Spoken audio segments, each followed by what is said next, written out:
You are about to enter the Red and Rev Sports Show experience. Get ready for some real sports talk from some real sports fans who were real sports athletes who have sports knowledge.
What's up? What's up, everybody? Welcome to another episode of Red and Red Sports Show with the coach. Episode 399. Boy, we getting closer to that big number 400. What we talking about today? Man, of course, we're talking about NFL and college football. We got Virginia Tech found them a new leader.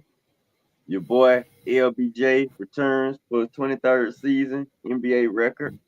We got news on Falcons quarterback. We got news on Cleveland quarterback.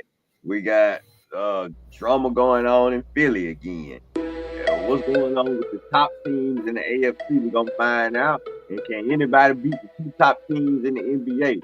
We definitely gonna find that out. All right, Coach, ours, whoever gonna be with us today. Let's get it started, fellas. Episode 399. Good morning, everybody. Good morning. Good morning. Welcome to the Red and Real Sports Show featuring Coach. We are here, and we are both myself and Red are live from the ATL Y'all, Jordan. Give me real sports talk from real sports fans who are real sports athletes who have what, Red? real sports knowledge. Sports knowledge. And we got knowledge, and we're going to give it to you. We're going to let you give it to us, and we're going to have a good time today on this kind of dreary Saturday. Don't see the big bright sunshine like we used to see, but it's all right. We here, we live.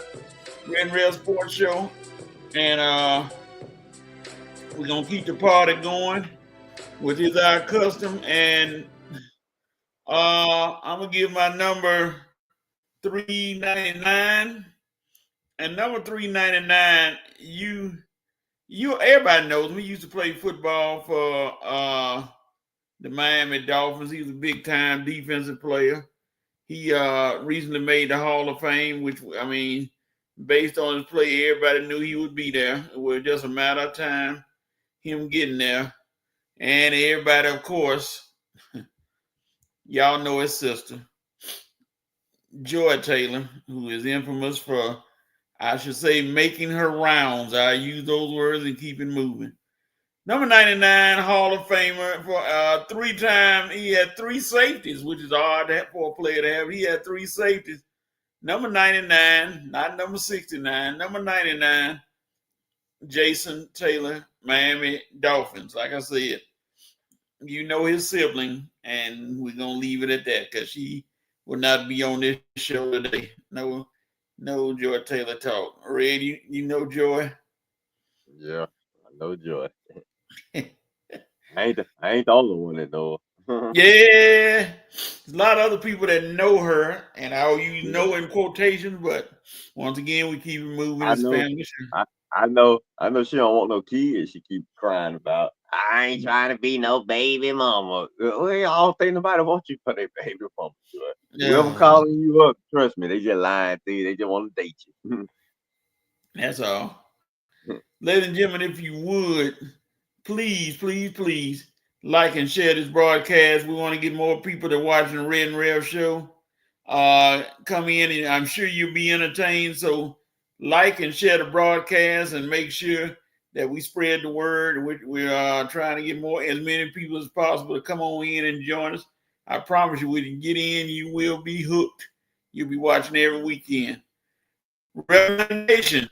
Let's see who's in the nation this week, who's coming on with us early this morning. All right. Let's see. The VP is in the building.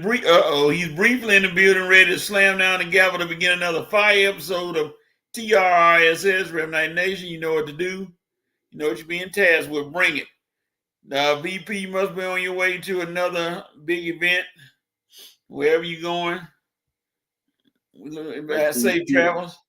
Make sure you cue the Lunas before you leave. That's right, cue the Lunas.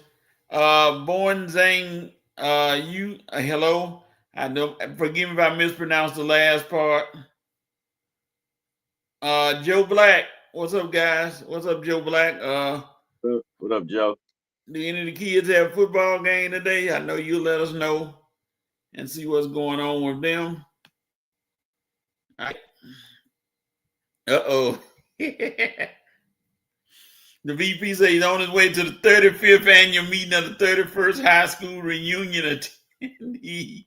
Okay, all right, VP. All right, he said, peace, I'm out. Yeah, we have safe travel. And he also said, cue the Loonies, the order has been given. All right, we got the order, so we're going to cue them when it's time. Mr. President, good morning, gentlemen, from the Slough Auto Racing Symposium in Speed, North Carolina. It is a slow day. Yeah, it is an interesting day, but we got some stuff going on. We'll see. And Joe Black said football season is over, getting ready for basketball. Mr. President, I know you noticed that a certain friend of yours resigns in January. I'm sure you'll tell us who that is. If for the people that don't know, I'll let you do the honors. She's your special friend. about her retirement last night, or alleged retirement. We'll see how that works with her. So, Jerome Case, he said, "What's up, Team Shadur in the house?" Yes, we'll be talking about Mr. Shadur Sanders getting his first NFL start in against the Las Vegas Raiders, and we'll see what's really going on in his life, what's happening. All right, that's all. Now we're about to go into. We're moving out there. We're going into dope and open coat. What we like, what we didn't like, and what we're dealing with. Red, what did you like this week? Okay. My dope moment goes to really they have too many good ones this week, but we'll try. My dope moment goes to DeAndre Ayton. Uh, if he caught an alley hoop from LeBron on LeBron's return this past Tuesday, he sitting there talking about how he remember LeBron gave him another alley hoop when he was in the 8th grade, and they showed a picture of DeAndre Ayton at LeBron's camp when he was in the 8th grade. Man, that dude still look older than LeBron, man. At 8th grade, he was taller than LeBron and still look older than LeBron. In 8th grade, I guess you what, 13, 14 years old? Oh, dude, you always been looking like a grown man. He look older than LeBron now, and he's 27. So, man, DeAndre, I guess you always had that Morgan Freeman look, God dog. that Tommy Lee Jones look. Just don't never know how old y'all. But Oh anyway, boy. yeah, obviously he had a good game afterwards. So thanks for the 20 and 16 rebounds. But that's the dope part because you still balling. Even when LeBron come back, you keep giving us, and my Lakers, we need it from our big man. So, but that was a good remembering win too. So good dope, DeAndre Ayton. Never thought I'd be doping on you. Ladies and gentlemen, I got a couple of additions to add to the state. Wait a minute, ladies and gentlemen, somebody just popped up out of nowhere. Who is this? What's It is going the on, rail. gentlemen? What's up, What's going Real? on, man? It is the I had a rail. chance to, I had a Go chance to ahead, slip rail. away for a quick second, so I said, "Let me." What are y'all doing? Doping? Rail is doing Yeah, illegal dope, activity, open, slipping open. away. Yep, and Got anything that let me add somebody. Yeah. What's happening? Good morning. Good morning. Hey what's Joe, up, good bro? morning. What's going on? What's happening? All is well. All is well. All is well. See, we All got the right, four. See, we got the four horsemen up. all right, Rev. What you doping on, Rev? Real quick. We just started. I got a dope on LeBron James' performance, coming back from injury, showing his value to the team, showing that he doesn't have to hog the ball just to be impactful, and how he had over 10 assists, 11 points, 12 assists, something around that nature. And it just shows that no matter how old he is, he still can be a contributor to a winning team. So I'm a dope on LeBron. All right, Lebanon James gets it real dope. Ho, who you got for your dope award? Well, as you can see, the hat. I'm doping on John Shire. Uh, Uh, for growing in his coaching ability, not to blow the game in a close game against Kansas. So I'm doping on John Shire. Finally growing as a coach. okay. My dope moment goes to the little lady, Miss Hannah Hidalgo for Notre Dame, who basically every day showing why she's all American.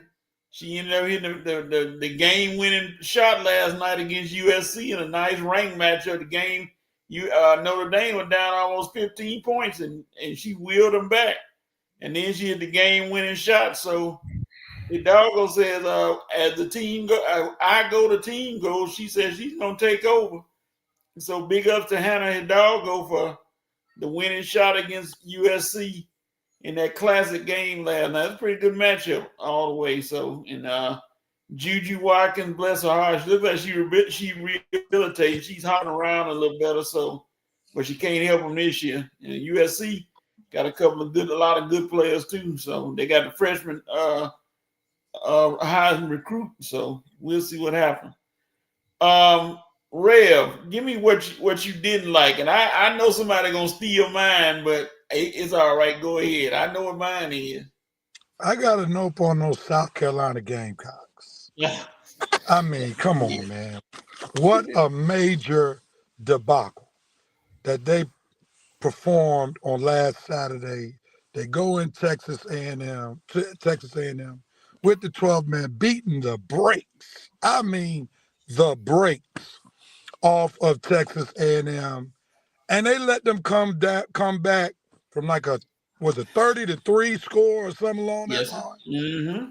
Yep. And they don't even score a point. And I knew everything was going downhill when after Texas A&M scored their first touchdown, it's 3rd and 2 on Texas A&M side of the ball, and they don't run the big quarterback Sellers twice on 3rd or 4th down. It was almost like somebody paid South Carolina at halftime to say, listen, we need y'all to throw this game. And they did everything that they could to throw the game. So I got a nope on a South Carolina Gamecocks, and I'm noping on Sellers. If I were an NFL team, I would stay away from him because he has what I call Matt Ryan syndrome. Can't get the job done. Uh-oh. Stay away from him. Not Matty Ice, the Seller Ice. he fading away. Ho, what you didn't like? For the 5th straight week. Do I have to say it? Yeah, but you for gonna the 5th say it. straight week, the Dirty Birds have failed the town and failed the city. And this time they done got our quarterback hurt and out for the season. This is absolutely a debacle at this particular point. Now you get our quarterback hurt because you calling plays that take so long to develop. And here comes the blitz. And there we go. And if maybe the second down, if he would have caught the pass, we wouldn't have been in 3rd and long. But it all worked together. But at this particular point, I'm just noping on that. All right, Red, what you noping on? What am I noping on? Oh yeah, MPJ and his message to WNBA players. Look, Michael Porter Jr., I know you want to make silly comments and you all in yourself since Denver dumped you to the Brooklyn Nets.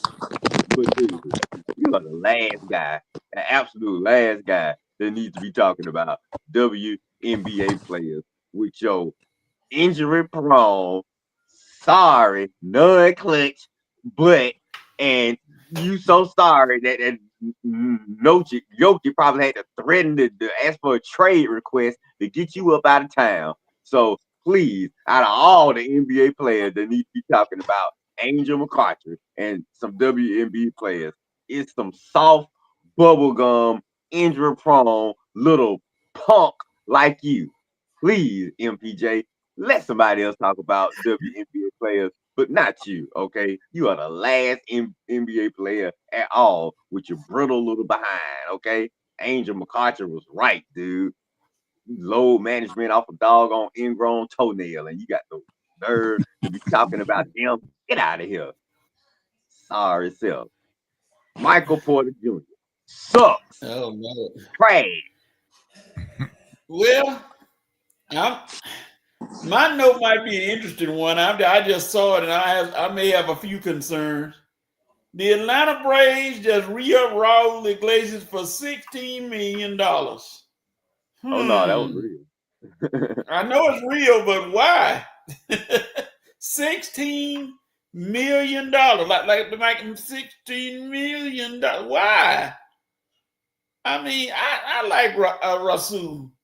And I'm glad that right at this moment, he's still able to pitch. And Ice hadn't come pick him up after some of them performances. But hey, he's still there. So Braves, Y'all pay already. That's $16 million already. They did go out and get another cat, but $16 million for one person in the form of a Glacier. We'll see. I'm gonna leave that alone. All right, Red. Who are you coping with? Who am I coping with? Well, not me, but Haley Stansfield is gonna have to cope with her husband for this season. I know, Haley. I know you wanted, you had Taylor Swift dreams. You want to be the next big thing. But I'm sorry, your hubby Josh Allen just not helping you out. I mean, boy, he have one good game, then come back and have another trash game. And if you was hoping to have your Taylor Swift moment in the playoffs, I'm sorry, Haley. Josh just not cooperating, man. So, Josh, you gotta help my girl Haley out, man. She want her Taylor Swift moment too.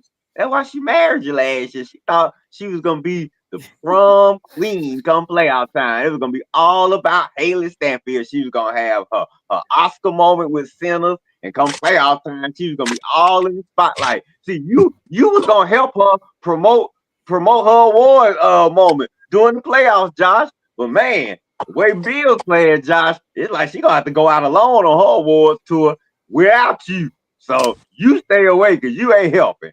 But anyway, I'm sorry, Haley Stanfield, that your hubby Josh Allen is playing like pure trash lately.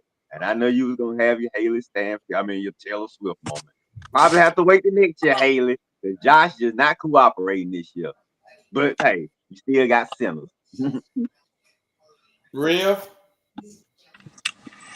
I'm coping with Atlanta Falcons fans who still die hard. I mean, how much more do you have to see? I mean, the organization is not serious about winning. Somebody posted just the other day, all the coaches that were interviewed the same time Raheem Morris was interviewed. You had Ben Johnson, Jim Playoffs. Harbaugh, all these Playoffs. proven coaches, and you say, oh, guess what?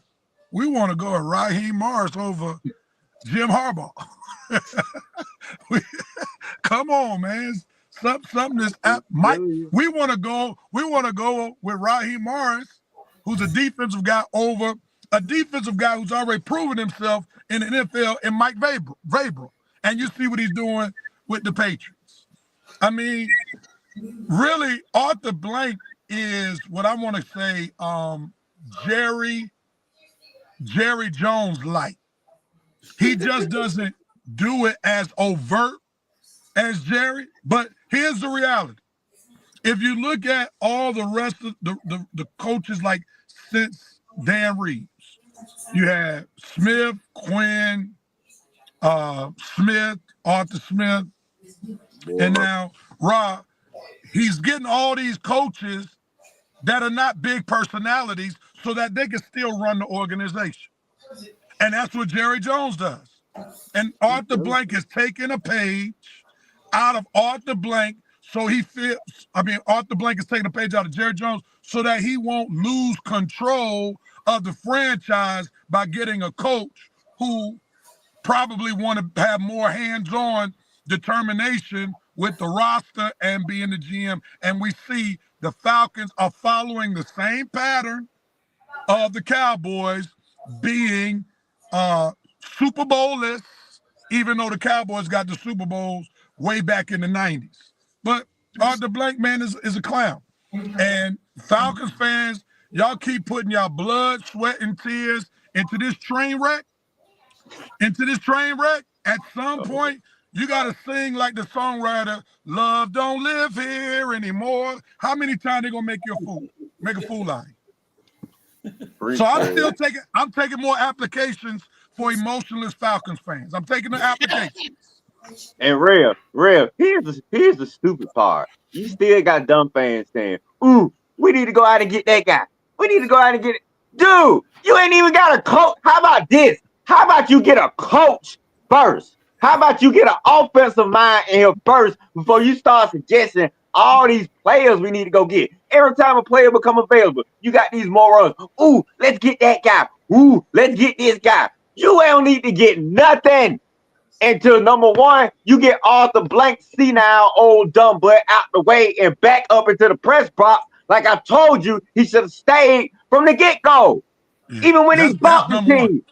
Yeah, That's we number bought one. the team. He was acting like a fan, running down to the field, telling Dan Reeves, ooh, we're in the playoffs, Dan. You don't have to worry about it. I don't care. Get back up to the press box, old man. You don't know football. And I'm sick of your opinions every time it's a football decision to be made. You don't know football. Hire a football guy and give the keys to the car to him. Let him drive, Mr. Blank. You sit your old butt in the back of the limo, sit quiet and shut up and just ride. How about that for once? Just ride. And include getting rid of Rich McKay. That he Well, got to go too. if he hired a football guy wouldn't allow Rich McKay to interfere in the way. He just let Rich McKay stand in. I don't care if Rich McKay stand in the back and just be a figurehead, because that's really what he is. A football. This is Terry and Raheem's mess right here. I'm sorry. Rich McKay didn't tell Raheem to make all these dumb decisions when he got here. Rich McKay didn't tell Terry to trade a first round. Rich McKay never traded a first round draft pick. So I know he didn't advise Terry to trade one. So sorry. I know Rich McKay is still employed. He's still a figurehead. But this is Terry and Raheem's train right here. And they're going to get run over the track. You All don't right, think y'all. We're going to calm it I'm down. sorry, Cole. Let me jump in. You don't think Rich McKay had anything to do with the Kirk Cousins signing? No.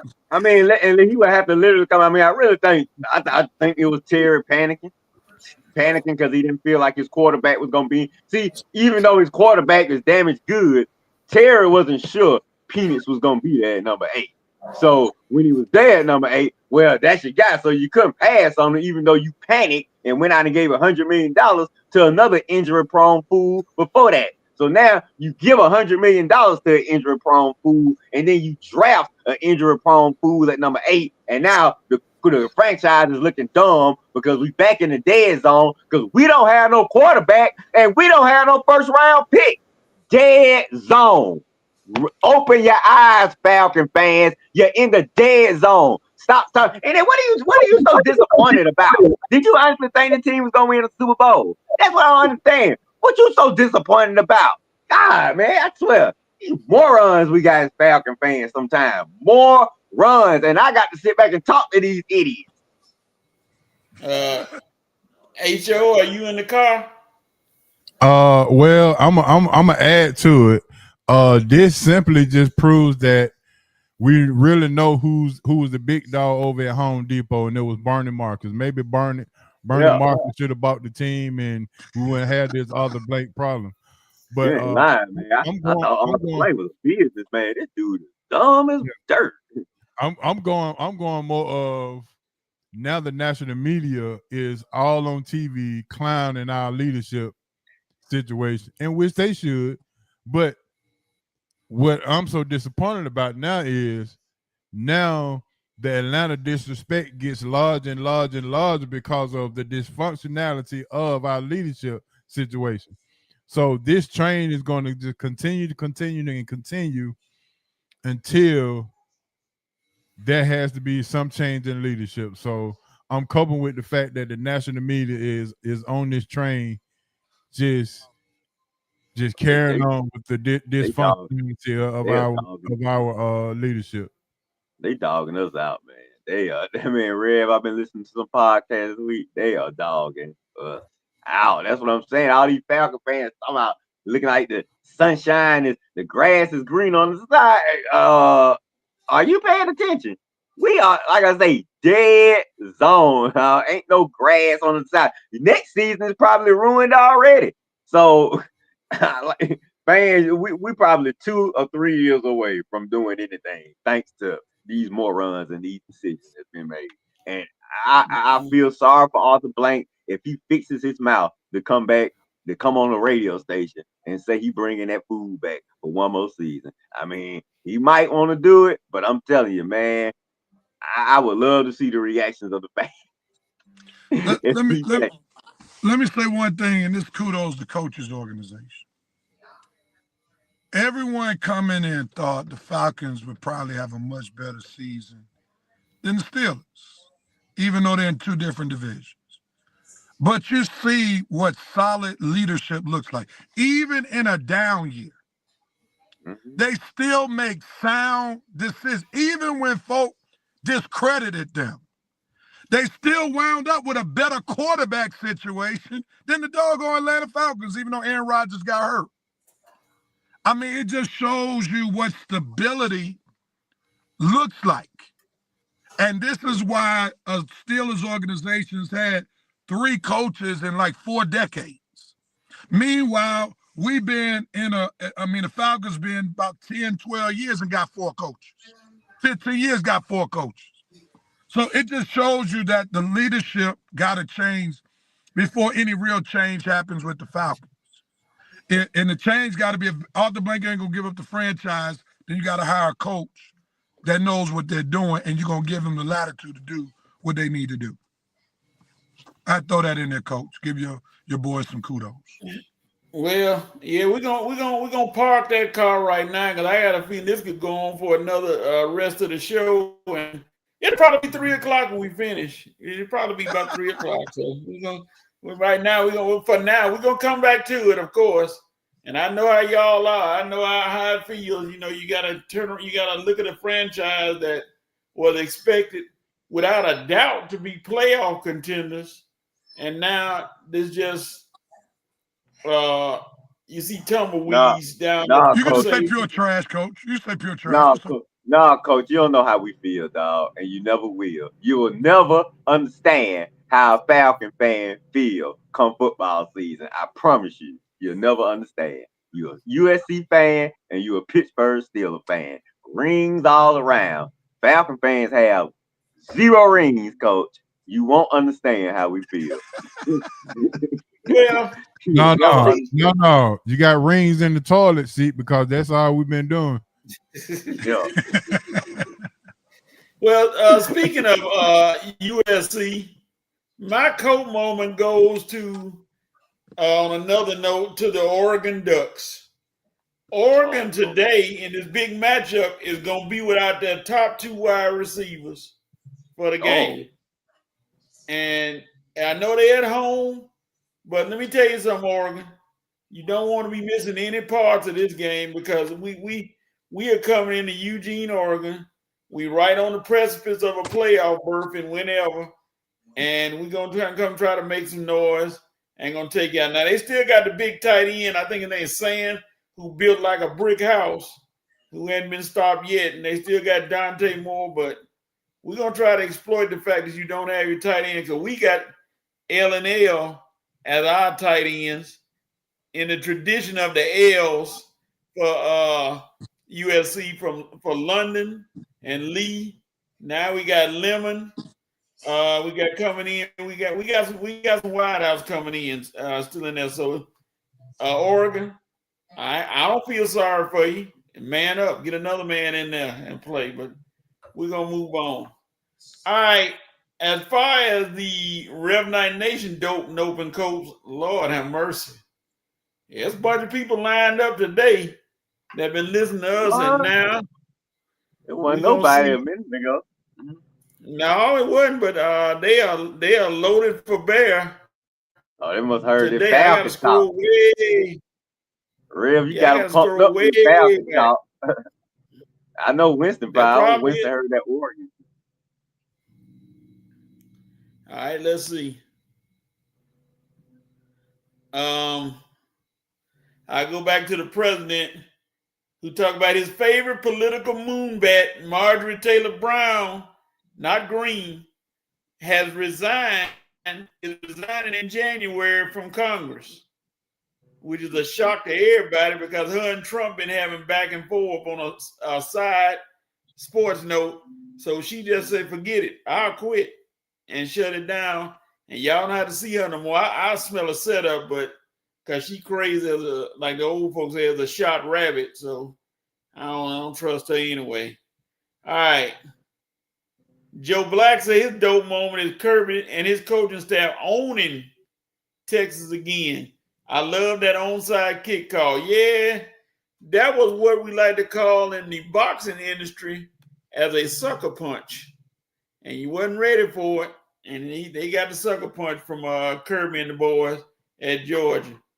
Jerome K said his dope moment is James Franklin getting the head coaching position at Virginia Tech and coaching today. Checks on checks. I ain't mad at James. Hey, do what you got to do.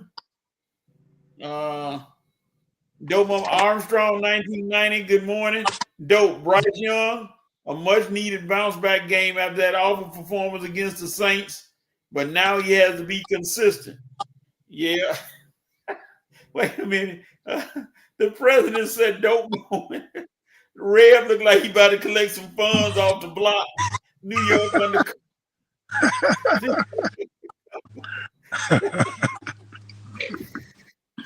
That's funny. You got a coffee cup in your hand out there. That's funny. He must have forgot it's cold. Joe Black I'm said in PA now. I'm in PA, not Georgia, so it's a little cold here. A little nippy. Joe Black said, nope. Texas State Patrol officer bumping into SC players. Yeah, that was kind of a originally jacked up move. Hey, I forgot all about that. He is not no longer working the games anymore, which is good for him. Let him go be racist somewhere else and bumping some of the white boy. I hate to be on. I tell you what though, I hate to see him coming if he about to give you a ticket and you black.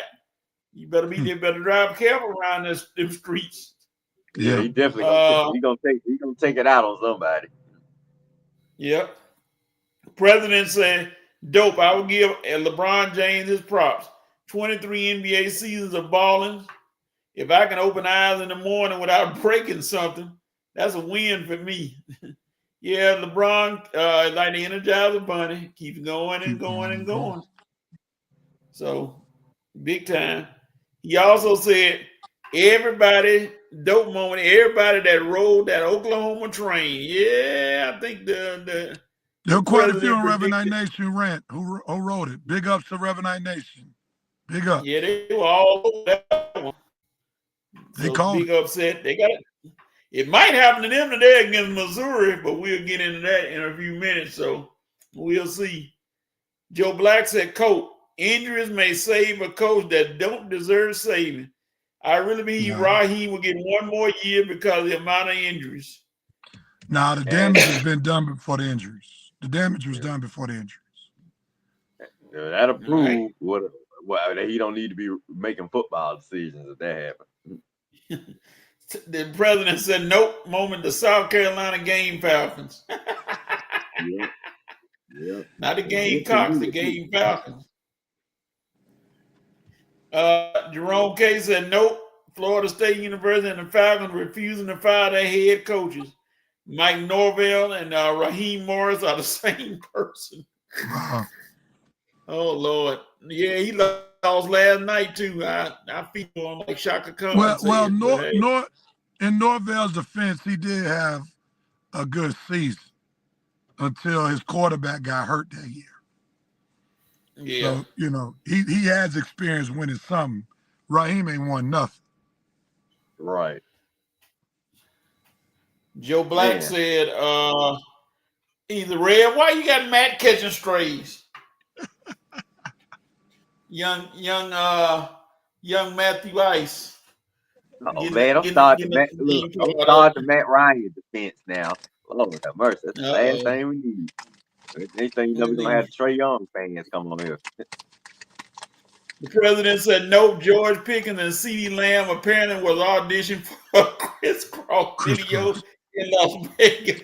They missed the Team Buster Monday's game and were benched for the first series." Warming up, Chris, but hey, they balled out. I can't talk about them too bad because they went berserk after they got in the game. So, even though it was the Raiders. But that's stupid. Coach, that's a dumb punishment. It is. Because you're better off just finding them if you're not going to bench them.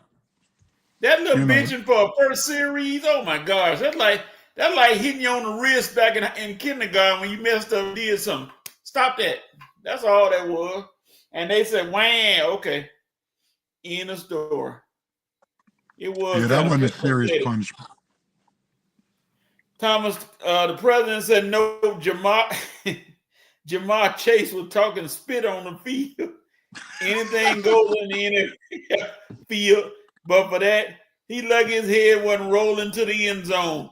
Yeah, they had a comment from the man who I know he wouldn't spit on, James Harrison, Big Debo. He said if that had happened to him, the offseason would have been very bad for Jamar Chase. That's all he had to say.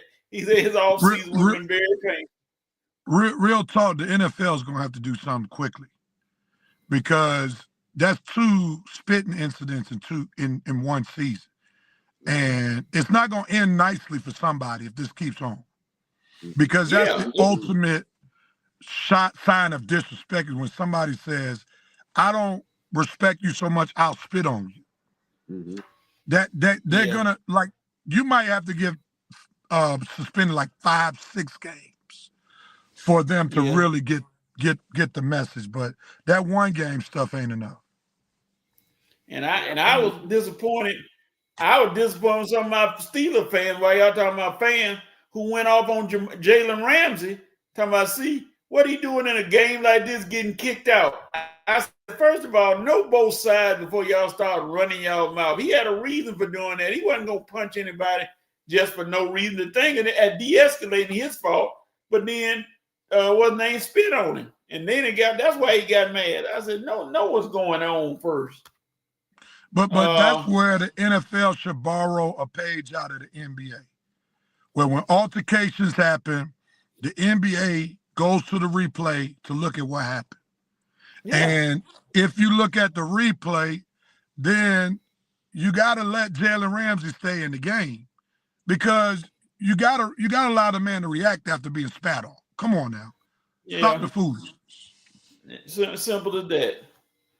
I agree. Winston Thornton said, what's going on in fellas chat? Smash that like button. Thank you, sir. Appreciate that. And Winston also said, Blank won't allow someone to get a chance of being bigger than him. And Blank has said publicly, Jerry Jones is his best friend among the owners, and he's learned a lot from him. Yeah, you learn a lot, all right. Learn how to lose. Yeah, and try to make yourself bigger than a team.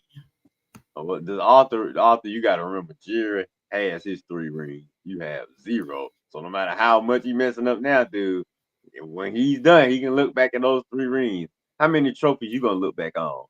Warren, your old butt upstairs, and shut up. Rev, Joe Black said, "Can we have an emotionless Falcons fan support group?" We do. I might start a Facebook page, Emotionless Falcons fans. It might work too. Then the other ones will come on and start talking trash. Jerome is coping with the Falcons quarterback situation, and Red got a message for you.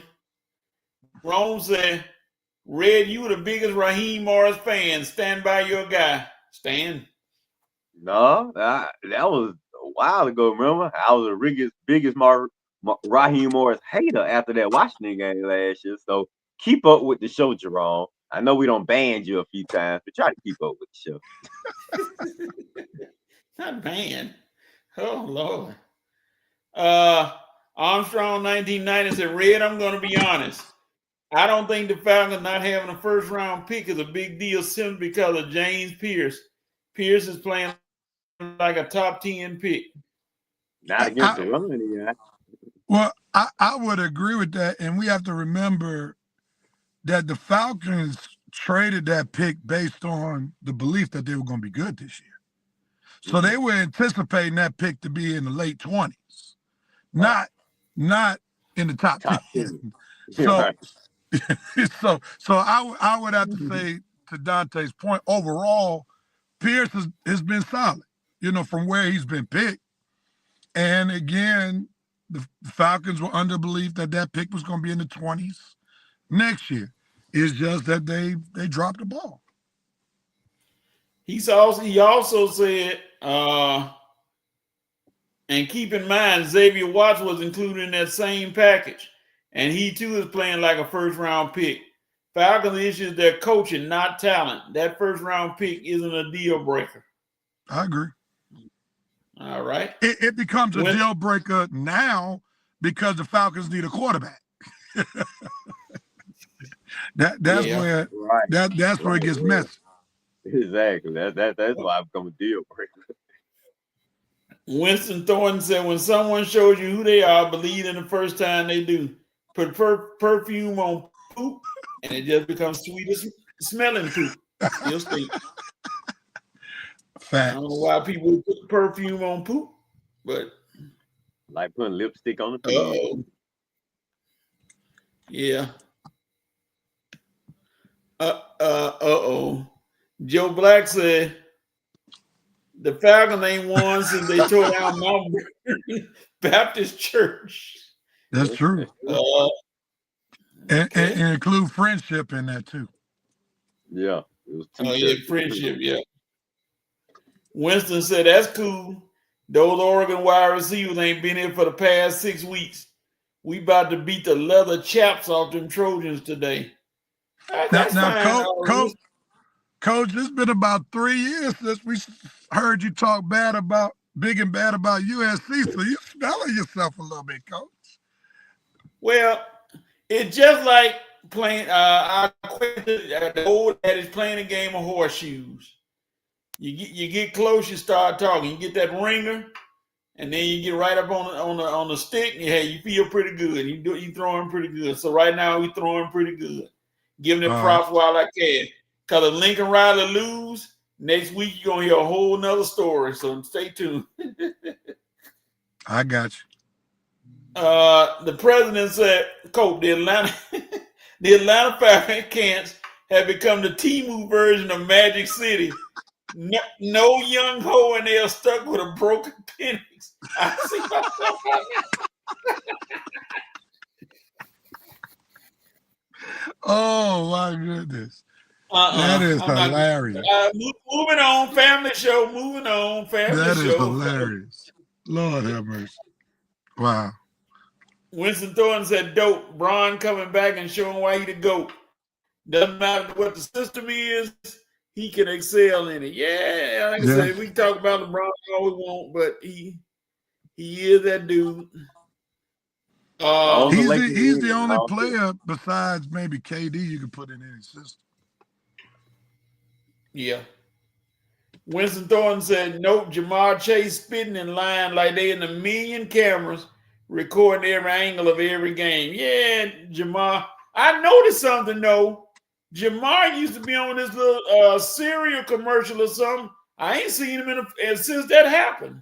I saw Ron St. Brown and Justin Jefferson. I haven't seen Jamar, so I don't know if this may have cost him. But you can't market that kind of foolishness. All right. That's bad business. Yeah, he also said the Falcon leadership is more focused on making money than making winners. Jerry Jones. A lot more money they're going to be making soon. Jerome said you can't call Arthur Blank a moron and be taken serious. You don't accomplish what he's achieved in life or do what he's done in the community and be a moron. He also owns the championship Major League Soccer team and other ventures. Dude just need to hire a search committee who hires people who look good beyond paper. Let me, and Jerome should understand this since he's a minister. Comments are contextual. If anybody says that Arthur Blank is a moron when it comes to business, obviously they're out to lunch. But when we talk about football, the reality is somebody can make a case that he's acted very moronic, continuing to keep Rich McKay around when he's a cancer to the organization. That's moronic. Allowing whoever hired Raheem Morris to get chosen over Mike Vrabel, Jim Harbaugh, Ben Johnson, and you keep on going on, that's moronic. So from a football context, it's moronic. At this juncture, can somebody say his whole tenure as the owner been moronic? I don't think we can make that argument. But recently, with him getting old and somebody can say old, senile, and moronic, that's fair. All right. Let's see. Ho, this question is for you. Jerome said, hey, Ho, do you think the Vegas spreads are influencing the play or calls on the field?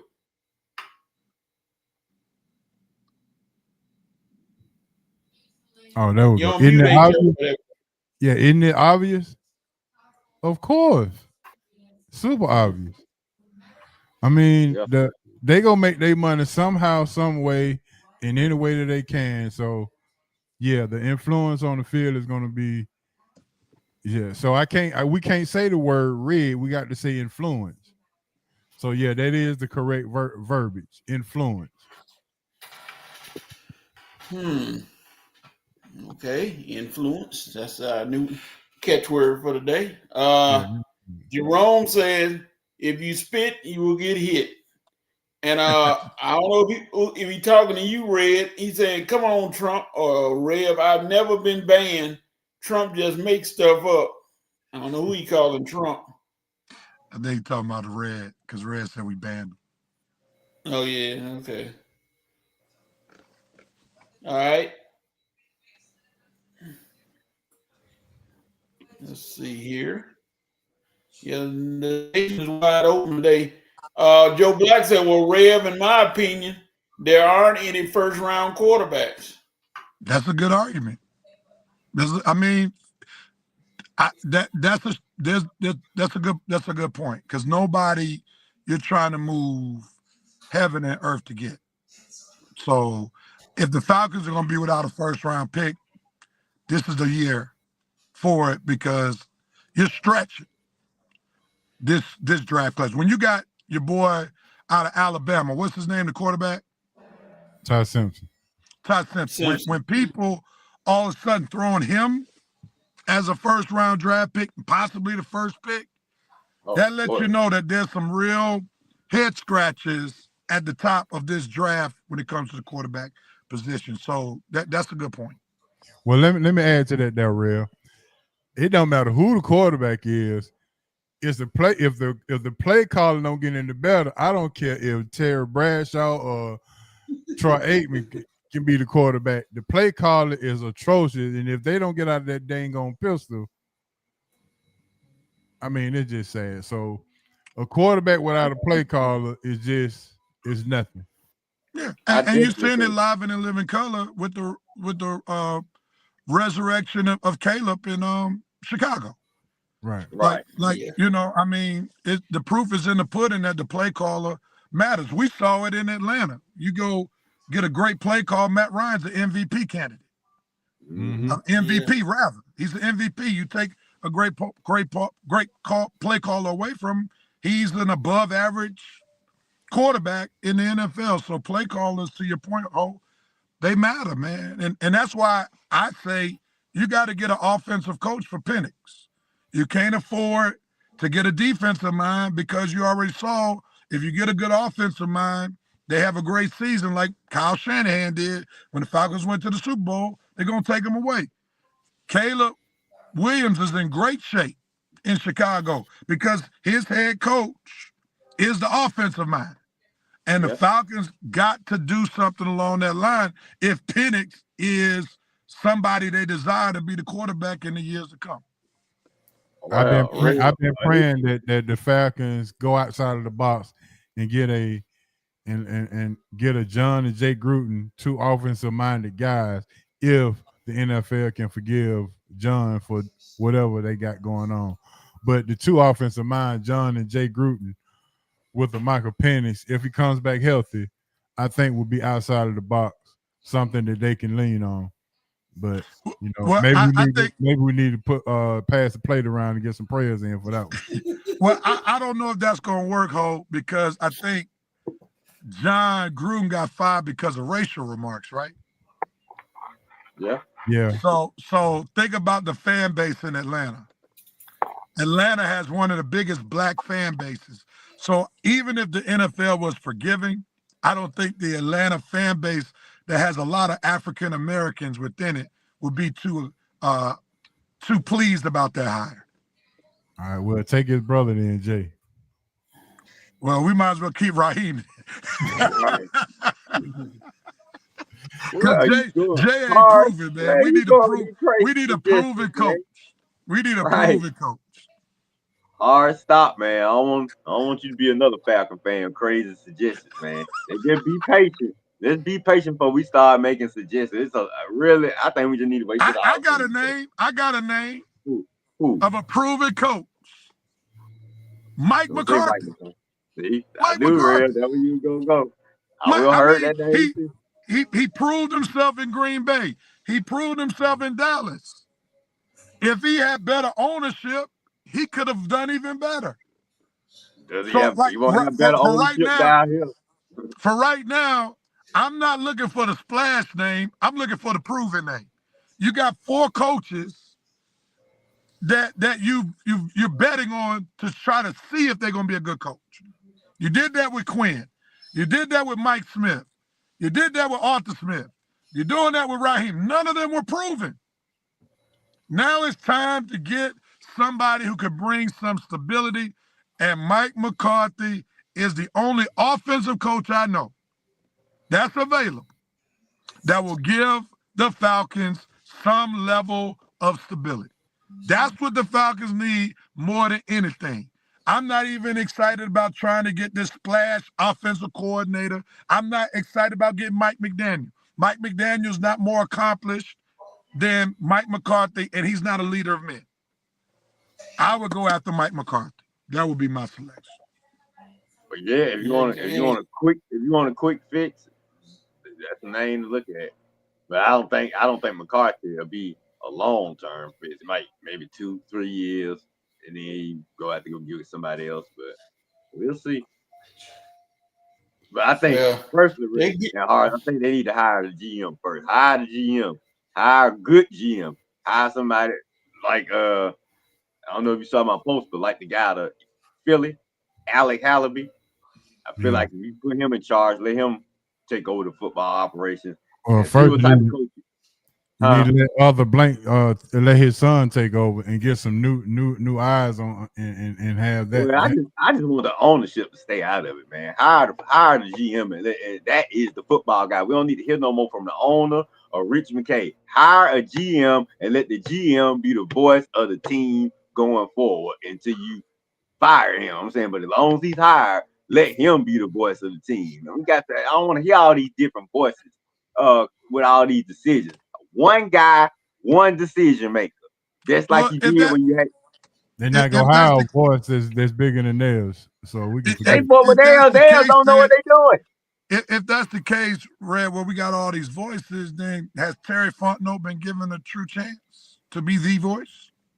Well, hey, Terry Fontenot, you a moron for taking the job. You should have resigned. If I don't have full control, Rev, I'm resigning. If I ain't got full control. But that's not what the Falcons are offering right now. So even if you get a new GM, they're getting into the same situation. So the thing about it, you got to change your philosophy. There's no need to hire a new GM. This is my point. There's no need to hire a new GM if the Falcons aren't going to change their philosophy. The philosophy change in ownership got to take place before you hire a new GM, and for that matter, even possibly a new coach. Well, right. That's what I'm saying. That's why I don't want the same thing going. I want the GM to come in, Blank and McKay butt out, but the GM don't take the job if you ain't got full. You should. No GM should be taking any job if you ain't got full control anyway. And then let the GM hire the coach.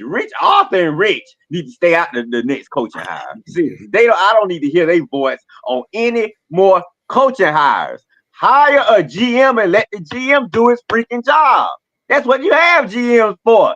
You hire the GM and president of football operations first.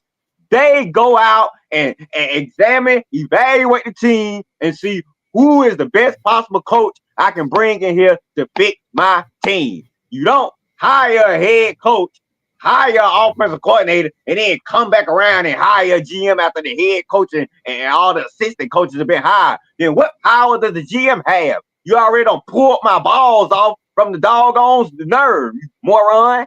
That's the type of moronic stuff we talking about, man. Hire a football guy and let the football guy do his freaking job. Stop making comments. I don't need to hear statements from you, Arthur Blank. Just back up, back out the way, and let the football guy run this show. Well, they can bring me in for the offensive coordinator. I got the Tampa 12 offense, baby. 12 men on the field. We got you. You can't stop our talent. No running backs, baby. No running backs. We throwing every down. Stop us if you can. Oh, we man, throwing every down. You know, coach, right now, you more of a proven coach than Raheem right now. I don't believe in running. Running back just back there to block. If he back there, all right, we throwing every down. He just if he can. God dog it. All right, coach, back to the comments because there's a bunch of them. But Rev from Armstrong 99, this draft isn't quarterback friendly anyway. Falcons' best hope is to go sign a vet for a season and draft a quarterback 2027. Two names for quarterbacks for the Falcons. And I know y'all might not like either one of them. And H.O., you had mentioned one. Jamal Murray, mobile quarterback. Kyler Murray, midget, but he did mobile and got an arm. I didn't mention that. Smitty did. Smitty, okay. Smitty said that, yeah. And the crazy one. Why not bring the crazy one in? Jameis Winston. What can you hurt? He ain't gonna disappoint you. With Jameis, you're basically saying you're not trying to compete. That's what you're saying. With Kyler, you're saying you don't want a leader. That's what you're saying. Yeah, I got to agree with Ray on them, both of them. Yeah. All right, moving on. Okay, let's get back to the comments because the nation, like I said, the nation fired up today. Joe Black said the only reason we consider Arthur Blank a decent owner is because he's better than Rankin Smith. But Atlanta deserves a better owner. Whoa. They do. That's a fair point. All right, Jerome said the reason I asked H.O. the question about Vegas is because the NFL is becoming more of a worldwide fan experience and entertainment entity. And now that betting is a part of the new experience, these games look scripted like the WWE. All right, let me answer that for him. Let me answer that for him. Okay. All right. Take the comment down, Coach, so we can see host face. Okay. The reason why the NFL allows betting and not with the players, now that the sports world is starting to get into this betting, is the distraction that they use to get you not to watch the game as closely as you need to watch it so you can see the script. So the betting is a distraction for the script to be ran. So you saying this stuff is fixed? No, I said it's influence. Remember, keyword influence. Okay. So how are you defining influence? Influence means that we're gonna make sure that certain things happen to influence the game in a certain way. So you do know that's just a nuanced way of saying fixed. Well, but you can't use the word fix. I get what you can't use, but your definition of influence to make certain things happen, that's a nuanced way of saying it's fixed. Really? Because whenever you dictate for certain things to happen before they happen, that's on the line of being fixed. Well, if it's gonna be like that. Let's get Arian Foster on the line then. Let's see what he had to say. If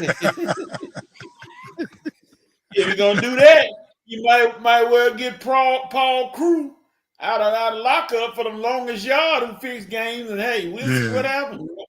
But you do know all NBA, NFL, and the Major League Baseball is considered sports and entertainment. Yeah. So however they need to entertain you, they gonna entertain you. Well, Football is a little easier. I'm gonna go ahead and use your term, influence. There you go. Than basketball and baseball. Well, let me tell you why I say this. I am friends with a referee, and I asked her one time, "What in the world is a zero dribble? Why are we just not hearing about this in the last 3 to 4 years?" And she said, "You have to remember, the NBA is in the business of entertaining. So whatever they need to do to entertain you, then they're gonna let people get away with it and bring the entertainment in. So that's what I mean by when I say influence." I hear you. All right. Okay. Winston Thornton said Gruden got clipped because of the racial emails he sent to his brother Jay, which spurred the investigation and got Dan Snyder up out of there. The crazy one, Dan Snyder. We won't talk about him. Winston Thornton said, go get Steve Spagnuolo for HC. Bring in Mike McDaniel. Not Mike McDaniel. Bring in Josh McDaniels or either Mike. I don't know which one. For OC, keep Ulbrich at defensive coordinator. No, man. You need an offensive head coach. You got to pay attention to patterns. Every Falcons fan should understand if you want Penix to develop, he needs an offensive head coach. You saw what happened to Matt Ryan once Kyle Shanahan left. You can't afford to have Penix have a stellar season and then all of a sudden the offensive coordinator who made him big time becomes attractive to the other teams, and then Penix's development is shot. You can't keep rewriting that story. It's simple.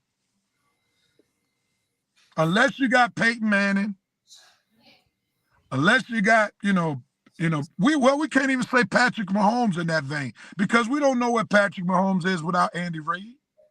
Right? He's an offensive guy. But, like Peyton Manning is like one of the few. Tom Brady is one of the few that could excel with the defensive-minded coach. We don't know that about most players. And most players, if you're a top-notch quarterback, you need an offensive mind. Bottom line, right, as your head coach. And like I say, real, they keep trying to put these band-aids on these arteries. They just keep bleeding them and throwing out blood and stuff. I'm like, dude, and then, like I say, the offensive guy, you got to get an offensive guy regardless of who the quarterback is, whether it's Penix or whatnot. You have to have an offensive need because this is a quarterback league. Yeah. Red, will you stop calling that man Penix? Well, hopefully, I won't have to call him anything because we'll get a new quarterback. But yeah. No matter who's here, MPJ or any quarterback, like I said, you got to have Rivers, right? You got to have an offensive mind. To me, I'd rather have an offensive mind at the head coach position because this is a quarterback's league. Anything happen to one quarterback, I want the next quarterback knowing that he has a competent mind, doing everything he can to help him win football games. And we don't have that right now. This is my last comment. I got to go cover this game. This is where educated fan bases are necessary, right? And I think that's one of the biggest issues with Atlanta Falcons, that fan base is not collectively educated. Do you have some people who know the game, know business, know what needs to be done? Yes. But since I've been living here in Eagle territory, I'm 45 minutes away from Philadelphia. These fools are 8-2. And they still are talking about how this offense is not prolific enough to bring back another Super Bowl. Falcons fans will be like, we're 8-2. We don't care what's going on. Right. At least we got a W, yada, yada, yada. The Eagles fans are looking at the details and saying, we are winning now, but this will not continue the way this offense is running. Mm-hmm. And this is why the Falcons won't change until they have more people like the drum line. One band, one sound. You need Falcons fans to have the same band mindset. What is the philosophy? What does it take to win so that they can produce a different of the same sound? You got 1,000, 10,000 different sounds with the Atlanta Falcons base. And that's part of it is because there's no championship culture. And this is why part of the reason why the Falcons are struggling as an organization is because it doesn't have informed fans. Period. Rev, you have a message. Jerome said, can you call Jamal Bryant and organize a Falcons boycott?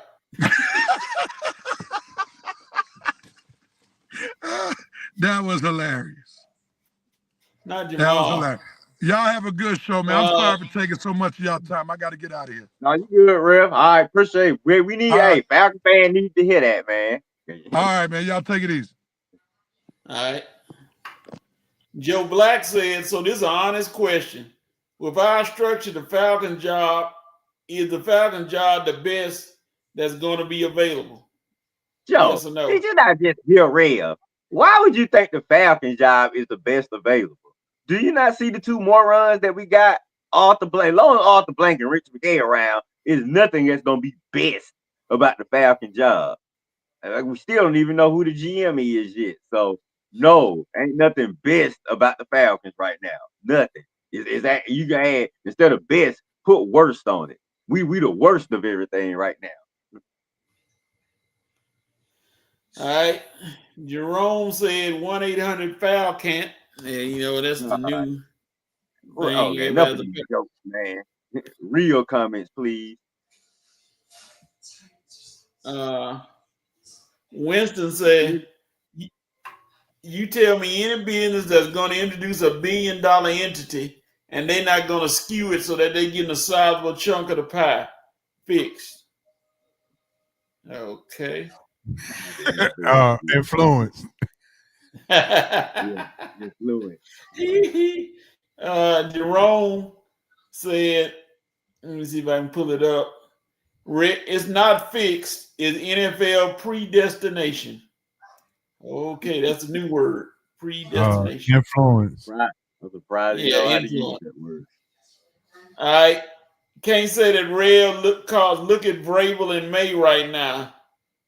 It's a Rev man. May had back-to-back defensive-minded coaches, and right now he's the front runner for MVP in his second season. Oh, because he got a guy that's not going nowhere, Josh McDaniels. Yeah, Josh McDaniels ain't going nowhere. That's why May is balling. Vrabel was smart enough to bring an offensive coordinator that he knows can get the job done and not going nowhere. So yeah, Vrabel is responsible for May's succeed.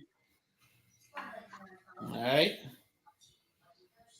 And Joe Black said, Red, that's my point. Are we gonna be left with the leftovers again? We will, as long as Arthur Blank and Rich McKay keep voicing opinions about the situation. If you hire a GM like they did with Dimitroff and get the you-know-what out the way, hire the football guy and get out the way. If Arthur Blank can get out the way, maybe this will become a good spot again. But like I say, as long as Arthur Blank is involved in decision-making for this team, no, we are not a great place to come work unless you get that GM full control. You got that full control. I don't need input from Blank. Rich McKay ain't gonna give me input anyway because I ain't listening. I want full control, or I'm not taking the job, and this ain't a job nobody would want. You want it if you get full control. All right, ladies and gentlemen, I know this has to be a record for the longest Rev Night Nation dope, nope, and cope in sport in our illustrious history. And of course, a lot of it was dominated with Falcons talk and what the Falcons are not doing and what will not be happening. So we will see. We will see. So, all right, let's move on to college football. college football, you got a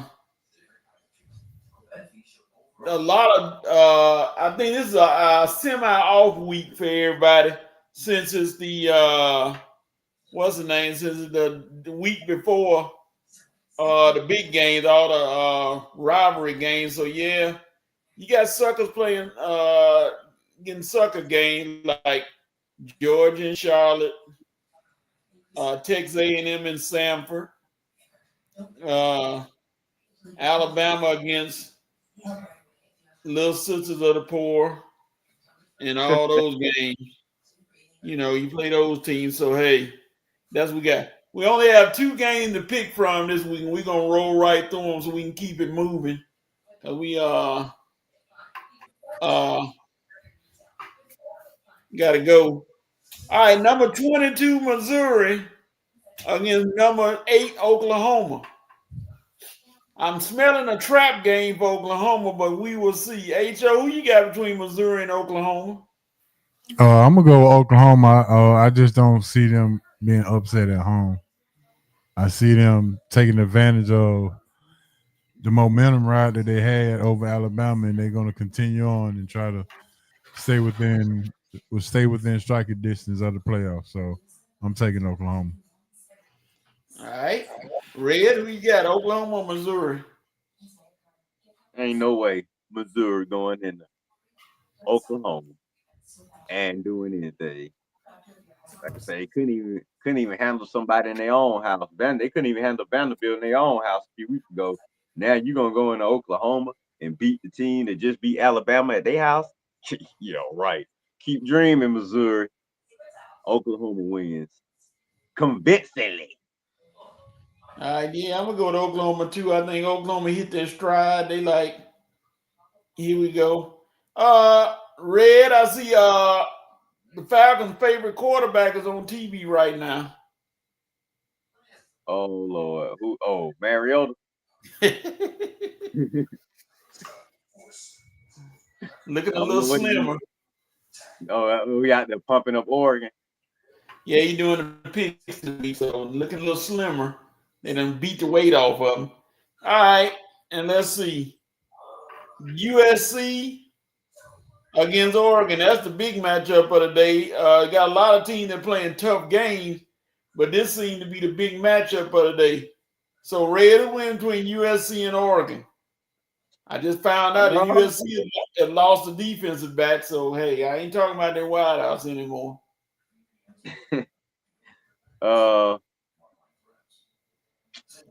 I'm gonna follow with my co-host, and I am gonna ride with his boys.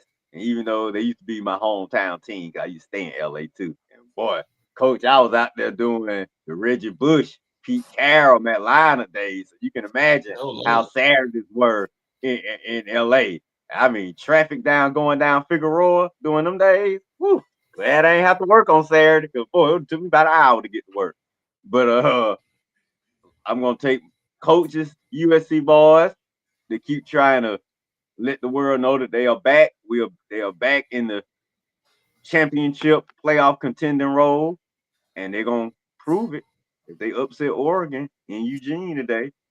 Like Coach said, Oregon was out 2 top receivers, and I know USC, they offense, man. I mean, they ain't never been a question. It's the defense that's the question. So if USC can just give me a little defense up in Eugene.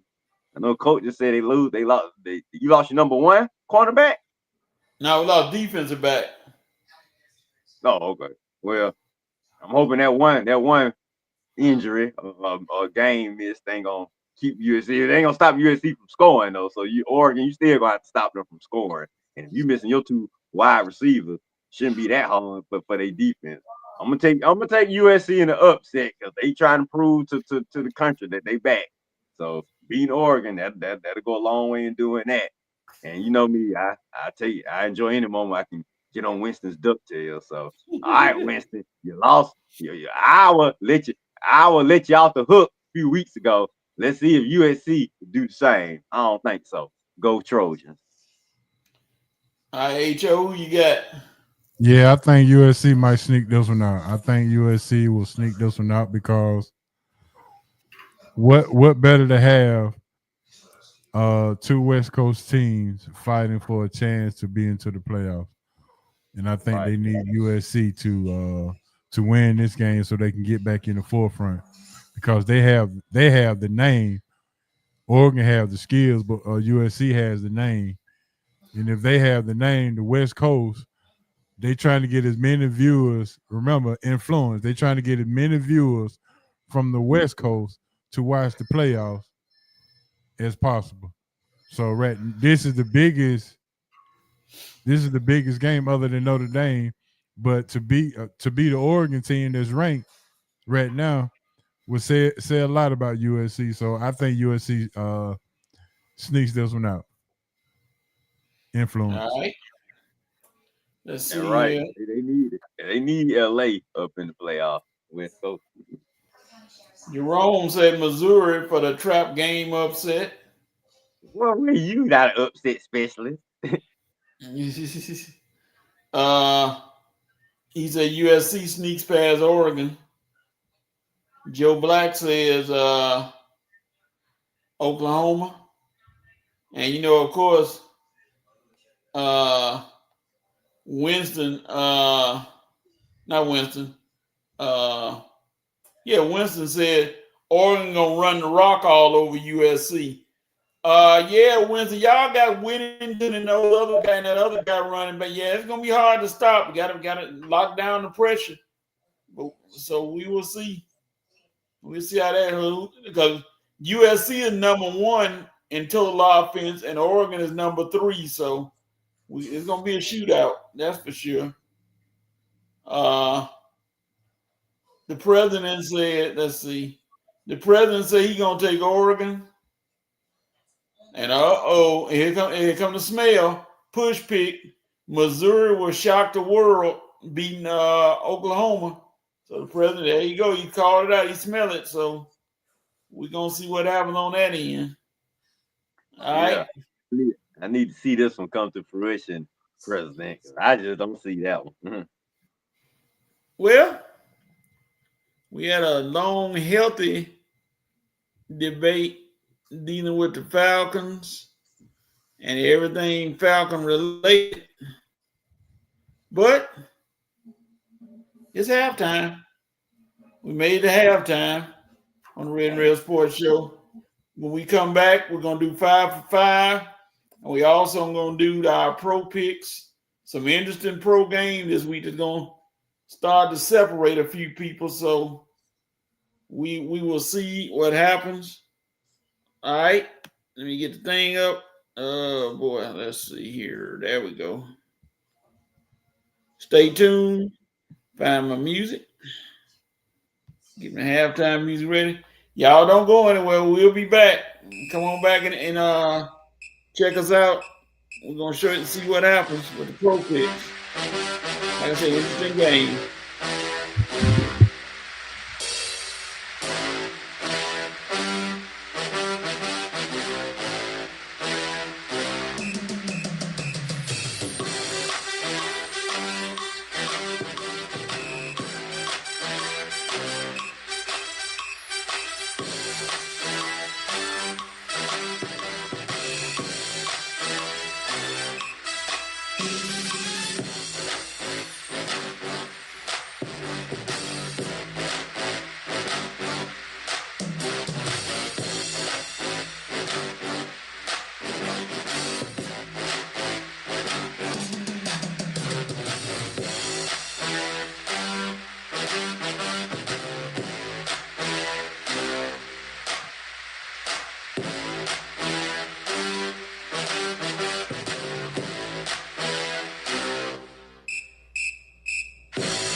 We are back on the Red and Real Sports Show. Let's see. We had a comment.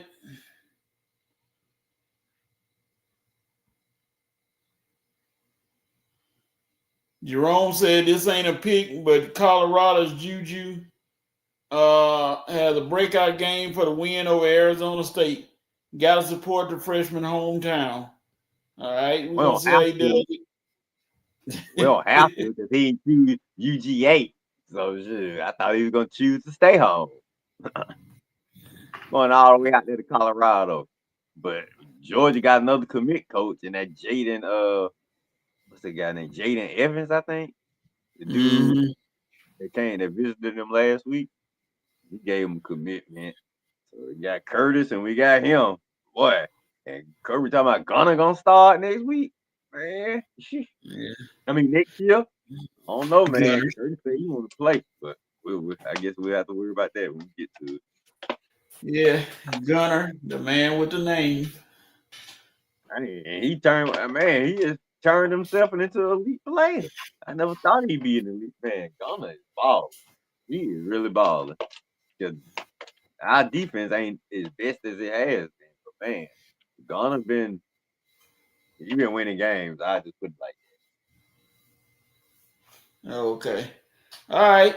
It's time for 5 for 5. We got 5 topics. Whenever HO gets back, we put him on. 5 topics, 5 different subjects. We're gonna let the. All right. Well, I guess it's me and the Real Night Nation gonna have to talk about these topics then, and let's coach chime in. Uh-oh. No, I'm gonna keep my opinions will not be shared. HO will be back soon. So there he is. All right. Yeah, I'm here. Yes. 5 for 5. All right, yeah, I'm ready. The music going. You'll pull it up. Like I said, 5 topics. You have a little time, limited time to talk about them. And Q to Lunis has already been said. Q to Lunis. So there we go. All right, HO, get ready.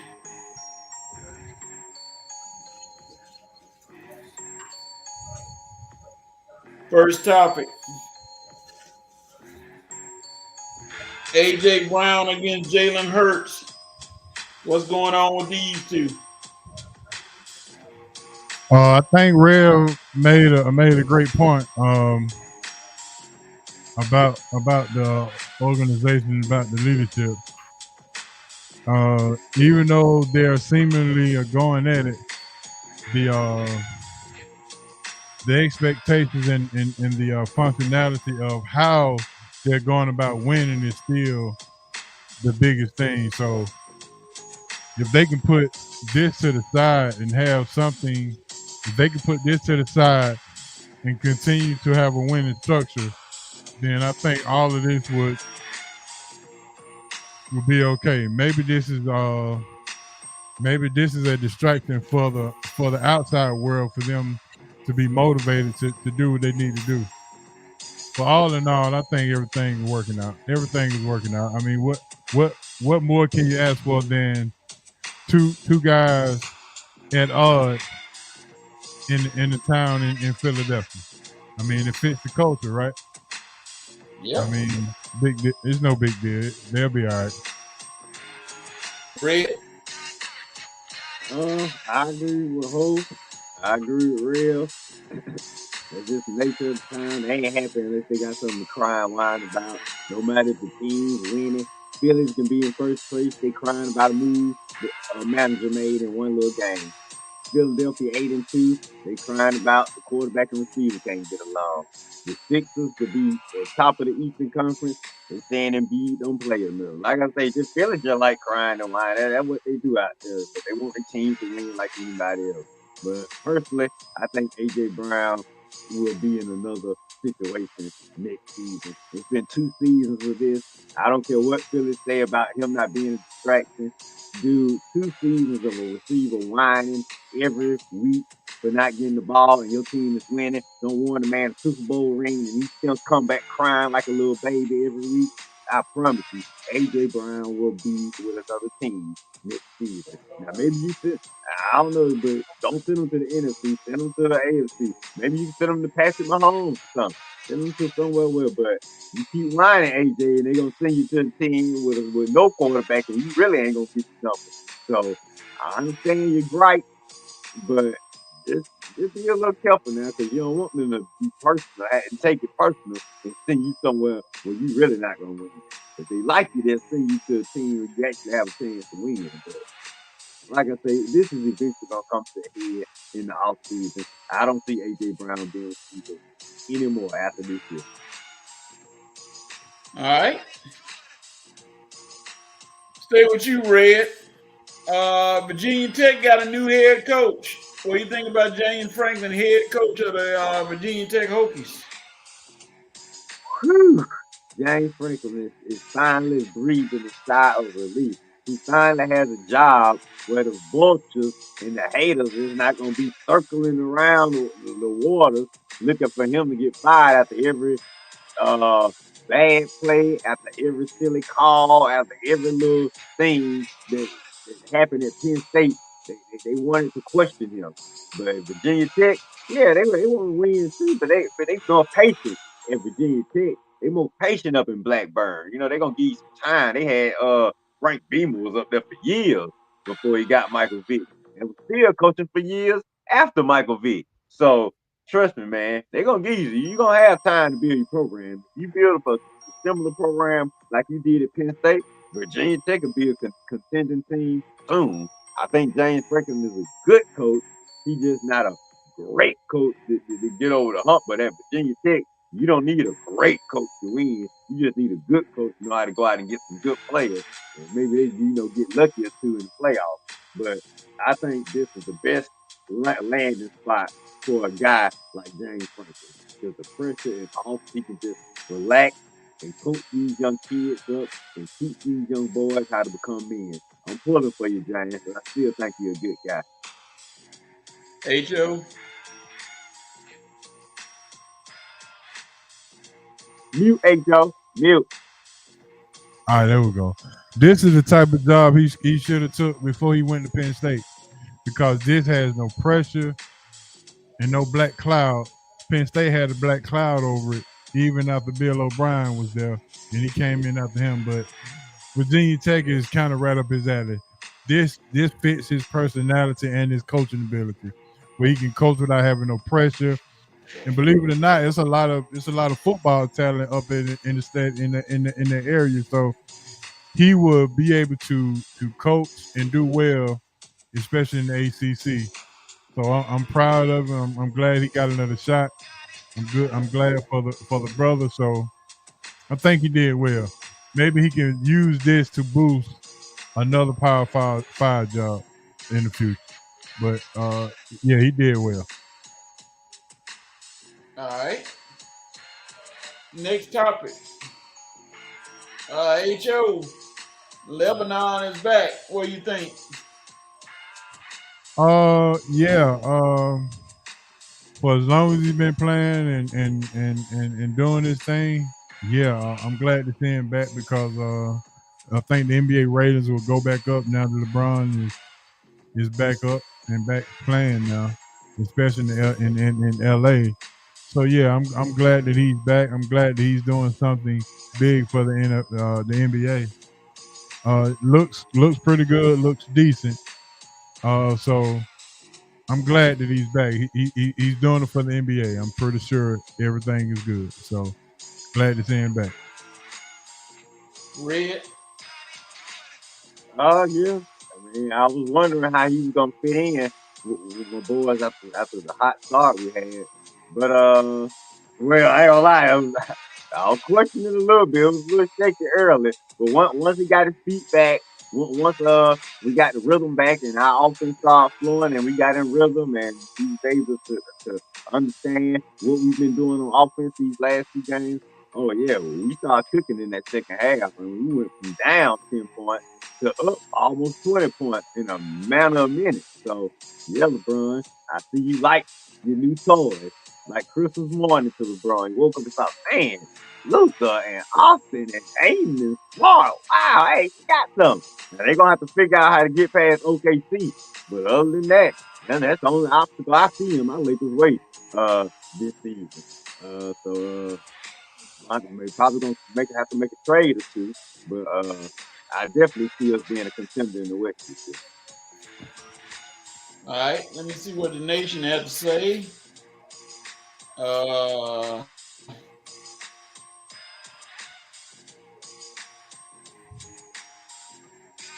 AJ gonna force a trade in the offseason. What Winston said. He understands his chance of getting another ring this year, but his numbers are gonna be the first thing that comes up in negotiation. Use me or trade me. All right. Uh, Big Z says, "What up, cuz? What up, cuz? What up, Big Z? What's happening today? What's happening?" All right. He also said Franklin, the best head coach Virginia Tech has had since Frank Beamer. Franklin will get them back to promise. That's Winston. And then he said, "Goat James," enough said. And Big Z, the answer to your last question is yes, sir. I'm gonna try. So, next topic. Let me go here. Go to red. Um, it's over, Michael Penix. What happens next?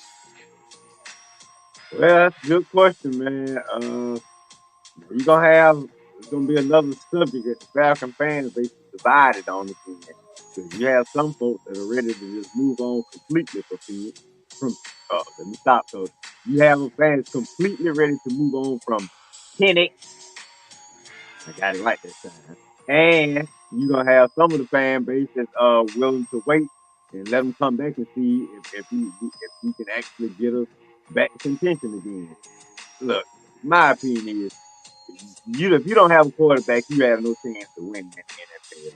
And if your quarterback is injury prone, you still have no chance to win in the NFL. So the Falcons, I guess I'm leaning on the side of moving on. Let's just go get a quarterback because personally, we ignored the knee injuries and the knee issues because I felt we all were just so desperate, excited, and determined to replace Matt Ryan and to get us another franchise quarterback. He was there, available for us to get.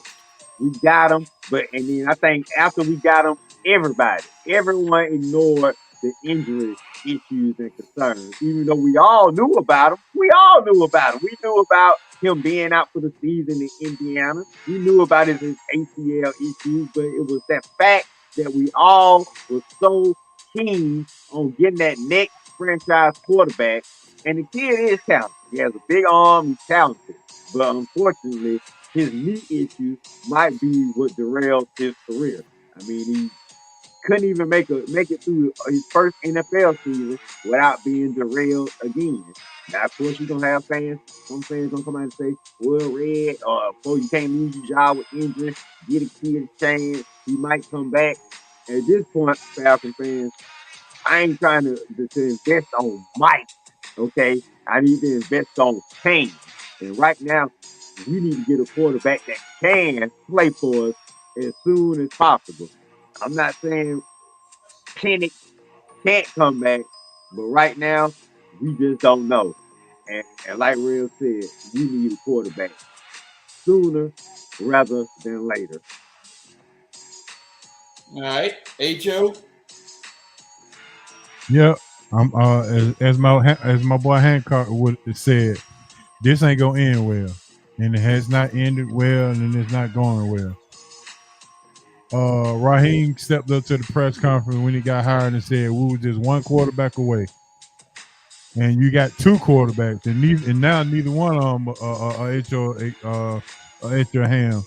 So at this particular point, with Penix being out for the season and Kirk not showing that he's a legitimate quarterback option right now, until management or leadership changes their philosophy or changes, period, I'm just go I'm just go sit and wait and just use Romans 8:28.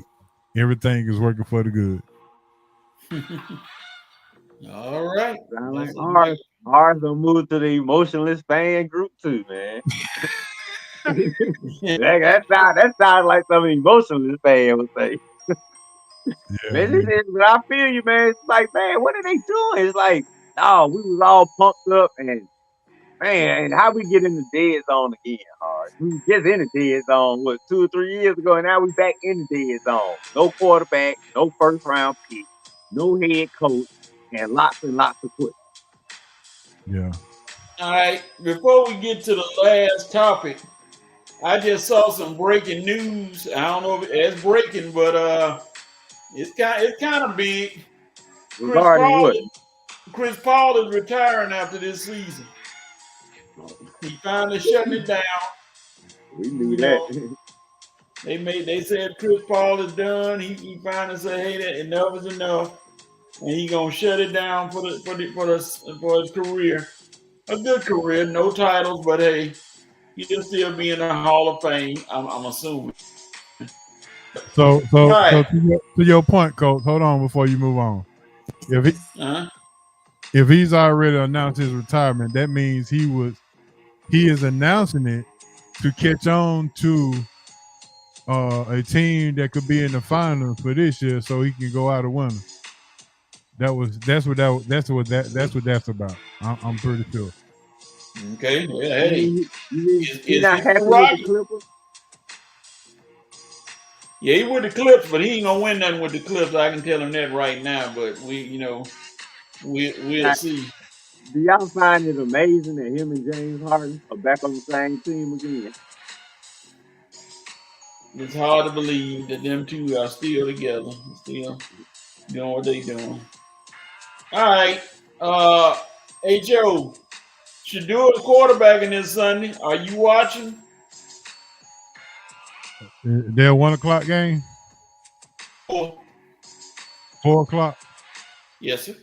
I watch the highlights unless unless we stink it up in Stinky Town, then I'll be watching. But listen, I hope everything goes well for the young man.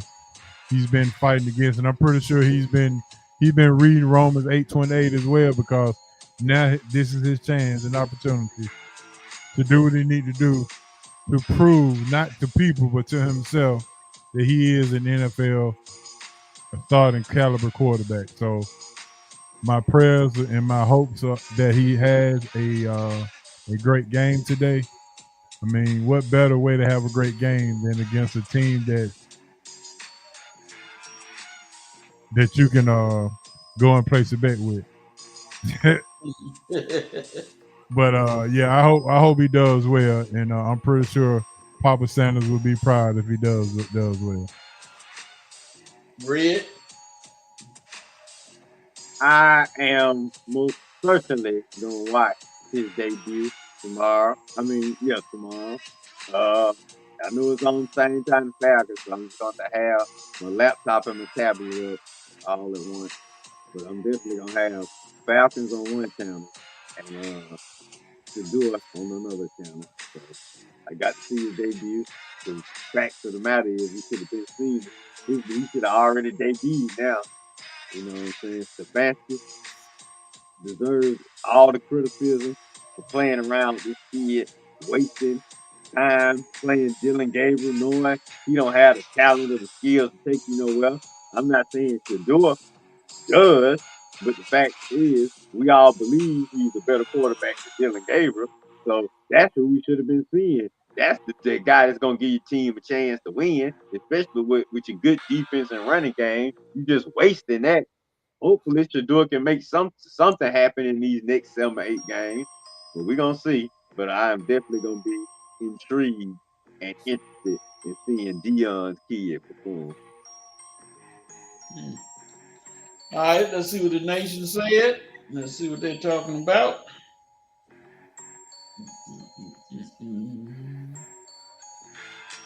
All right, and go back to Michael Penix. Let's see.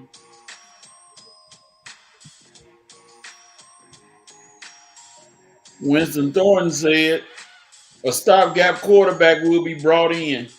Penix will start once he gets back, which should be the beginning of the season.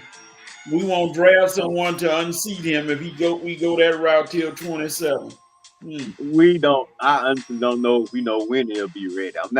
I'm not gonna count on he gonna be ready at the start of the season. He'll be ready when he be ready. But the Falcons had better do their due diligence and realize you need a quarterback.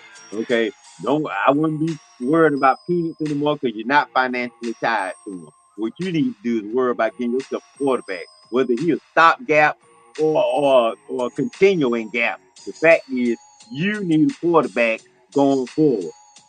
Penix ain't available, and you don't know when he's gonna be available. So that's what the Falcons had better do. I wouldn't be counting on Penix availability no time soon. I'm not looking at no calendar and saying, "Oh well, he's gonna be available." But no, I don't know. You don't know realistically. You don't know when he's gonna be available. You didn't even know how healthy he was. You haven't done your due diligence on anything. That's why we need a new GM and the owner to butt out and stay out the way. All right, let's see.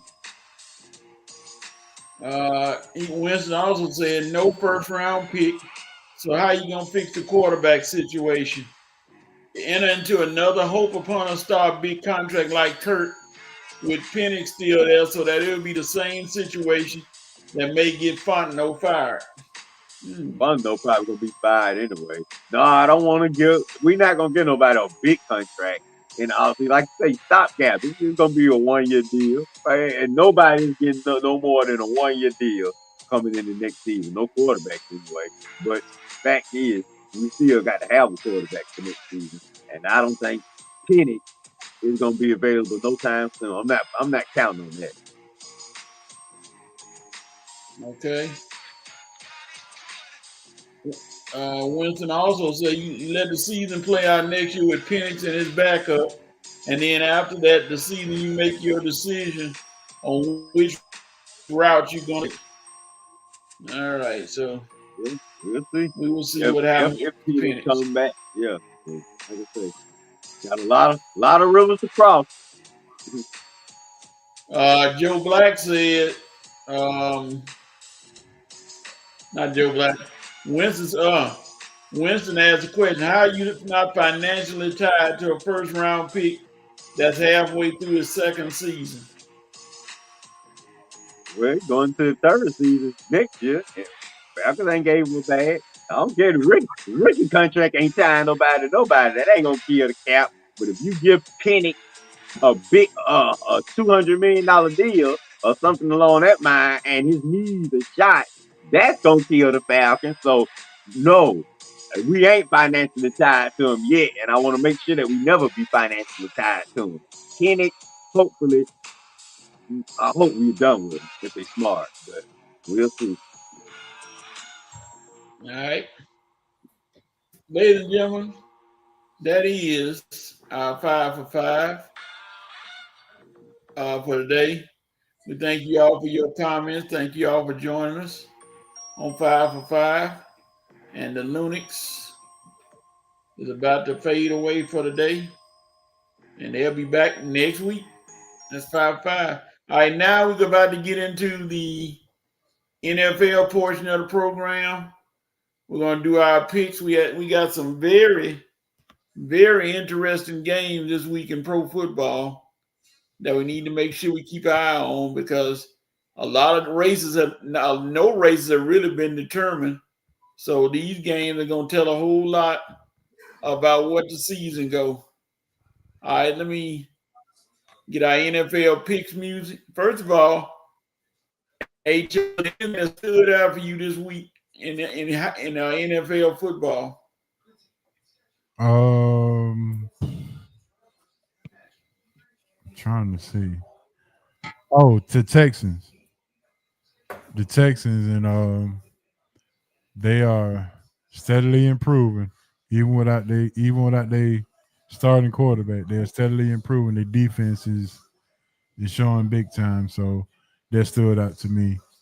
Uh the other first round pick they got, Will Anderson, is wrecking havoc over there on the defensive side.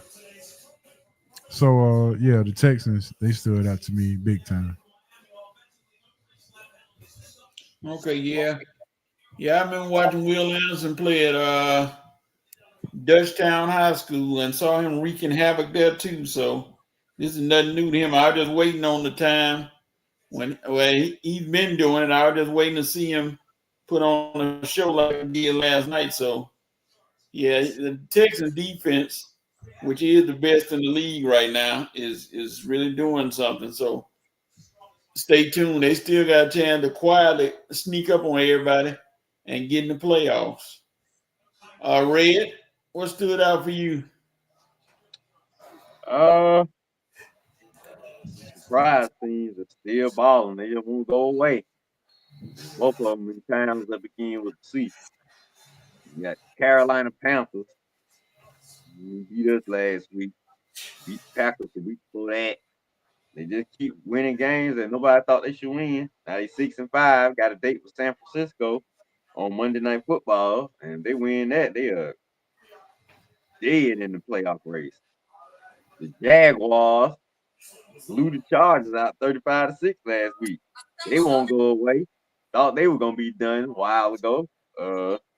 And the Bears just keep winning. Man, even fourth quarter, Cardi called them the cardiac kids. They just keep winning games in the fourth quarter. They be down the whole game. Blink your eye, they right there on the drive to win the game. And you got the old Carol Santos with his non-dancing self lining up for a game-winning kick. So, like I say, but those teams right there, you just gotta keep your eye on because they look like they're gonna be around into the end. Uh, the Ravens, they still alive. The Packers still alive, even though they're struggling. The Broncos, being on top of the AFC, wow, and they beat the Chiefs. I mean, it's a possibility that the AFC playoffs could be without the Chiefs, the Bills, and the Ravens this year. And if that happened, that would be, let's just say, that'd be one of the most unexpected things that we would definitely be talking about that, because those three guys, they were running the AFC. Jackson, Josh, and Mahomes, and out of see they all three of them may miss the playoffs. Whew, like I say, like Coach said, we winding down. We get into crunch time. It's gonna be some very interesting games coming down to the last two months of the season. And all I gotta say is, fellas, you know what, me and HO team won't be involved in none of the rumbling, but still, we all NFL and football fans, so buckle your seatbelt. We got a wild ride ahead. Yeah, I see some more semi breaking news has come up. Adolis Garcia, two-time All-Star, AL MVP, and World Series champion, is a free agent. Yeah, I saw that yesterday. You see the Braves. The Texas Yeah, Rangers? Yep. yeah. Oh, what? Ray, but what was he play shortstop? No, he DH or outfielder. DH. Hey, Ray, hop on that one unless you go. Well, let me see. No, I still hop on it. I let profile go. Bring in Garcia. Oh, no. Well, they say they're gonna move Acuna to the DH, right? I mean, who No, knows at this point? Garcia is still somebody I look at. Yeah, he got to He win ain't the had- attitude. He can help. He can help Acuna speak a little English. Hey, now, Acuna, his English all right now. There's some other cats that need, like Otani. How about Otani learn a little English? I mean, good Lord, man. Even Yao Ming learn how to speak English now. Otani, how long you been in baseball? I'm just saying, fellas. Come on, how many years we got to put up with these translators? I would feel like after a few years in the clubhouse, you should be able to pick up on some of the language now. Don't you hear? You sitting there for 162 games. You don't understand what they saying, Shohei, in that clubhouse. I know you know something, man. I know he Home understand run. what they say. Home run. Home run. Oh, yeah, exactly. A strikeout, man. You should know something, Shohei. I know you understand what them guys and sitting in LA Dodgers with much diversity in that town. I know you know, man. Hey, if the Hispanics can learn English, Shohei, I know you can learn. Go to Chinatown and Koreatown. Ain't that far from Georgia State. And somebody help you out. All right. Let's get to the picks, NFL picks. Like I said, we got some interesting games going on this week. Some people are gonna do some switching in the standings. Some people are gonna be further down in the abyss that they in now. But we about to see. Let me get some pick 'em music. Yeah, boy, they're gonna be good. I don't know, man. I might need 3 TVs this week. I'm gonna put my phone up. All right. At Rev Night Nation, you can do the picks along with us. Every 3 picks, we're going to update. We're going to see who you picked, and we're going to give our picks as well. First game right off the bat, Red, Patriots versus the Bengals. And by the way, Joe Burrow will not be playing this week. He was thought to be playing, but he is not playing against the Patriots. Who you got, Patriots or Bengals? I heard they shut him down. They need to shut him down. This season is kaput for the Bengals. No sense in risking your quarterback going out there getting another unnecessary injury. Then he don't be ready for next season. And like I say, it wouldn't have mattered anyway because the Patriots are gonna win easily. You can't run the ball. Patriots run defense, the top 2 league. Even if you won, you weren't about to run on him. And Drake Mays has turned himself into a top 10, maybe higher quarterback in the NFL. Good move. The Patriots are back, y'all.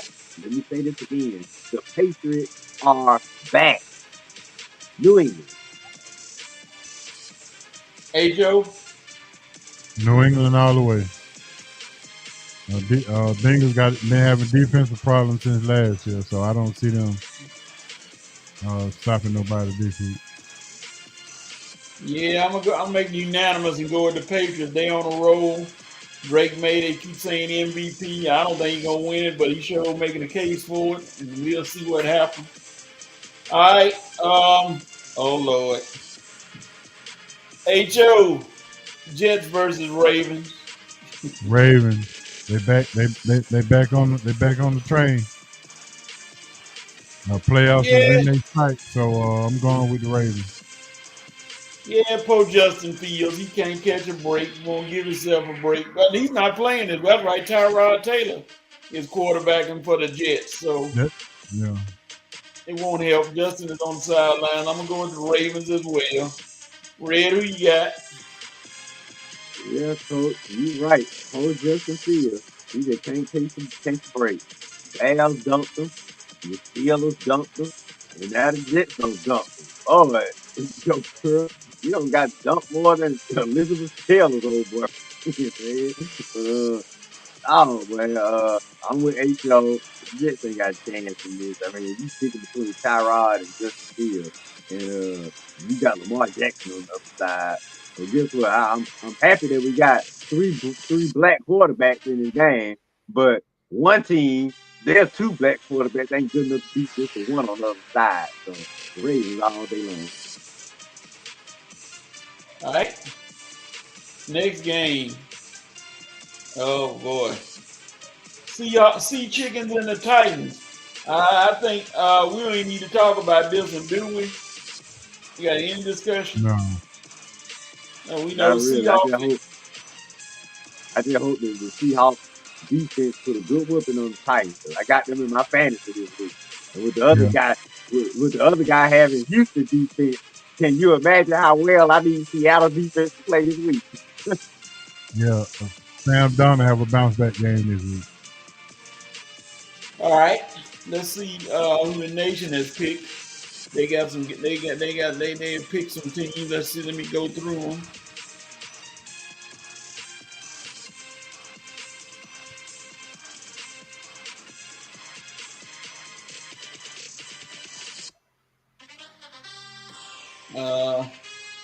Winston picking everybody. I don't know. Winston, you just rolling on. The Texans played the Bills and beat the Bills. He said he got Colts, Steelers, Broncos. You just talking rolling on. No, He slowed I down. think those are playoff picks. Oh, okay.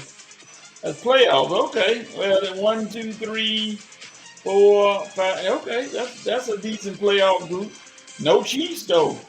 I guess we'll get back to that. He said the Patriots are gonna win.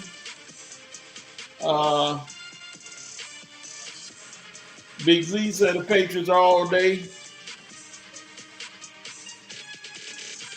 Yeah, these are the layup games so far. Alexis Hill, good afternoon, Alexis. He said the Patriots.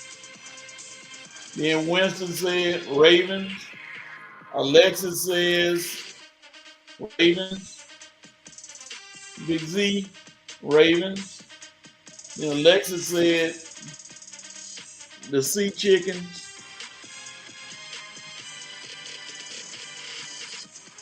And Winston said the Sea Chickens. All right. Next game. Let's see. This was an interesting one, but it's fading now. Vikings versus Packers.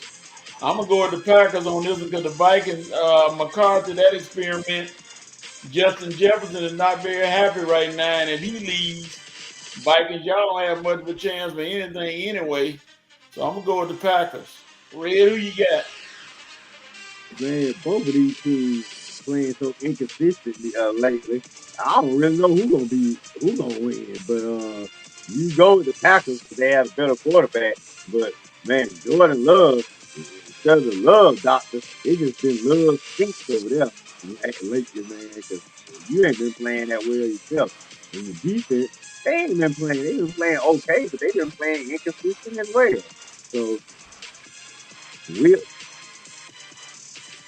we'll see. But the Vikings, like I say, I wouldn't be shocked if the Vikings upset them because the Packers just been playing so inconsistent lately. But they in Green Bay, and like I said, you got a playoff spot on the line, Green Bay, and your coach job on the line too. You know, I'm sure Falcon fans would love for Green Bay to keep suffering so we can get LaFleur back over here. But the Packers, you need this game. You better win.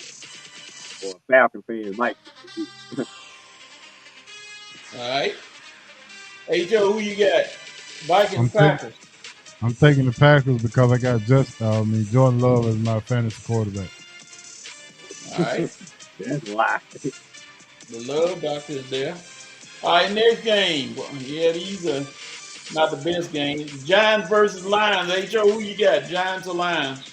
Lions. Too many running backs, and the Giants don't have any. Red. This is another game that didn't get any thought, especially with the Lions losing last week. And they at home, too. The Giants coming to Detroit, going to get an old-fashioned good butt whooping. Yeah, I'm making unanimous. I'm going to go with the Lions, too. Jameis can't bring him out of the darkness. It's going to get ugly. All right. Have a few quotes for us, though. Yep. Jags versus Cardinals. I'm gonna give the Jags a little edge. I give the Jags because I don't know if Kyler Murray is playing, but then if he's not, Jacoby Brissett on it all over the yard. But I'm still gonna go with the Jaguars. Red, who you got? Jaguars, Cardinals. Yeah, I'm with the Jags. Jacoby Myers gave the Jags offense a much needed spark, and their defense been playing solid all year. And they going to playing a Cardinals team that's pretty much got next year loading up for them. So they fading and Jags are rising. So I'm gonna take Jags. Now come on, Trevor Lawrence. Don't blow this game like you usually blow games. Y'all got some momentum right now. Don't blow the momentum. All right, hey Joe. I'm taking the Jazz. I'm gonna make it unanimous. All right. See what the nation got going on. All right, let's see here. Scroll back up a bit.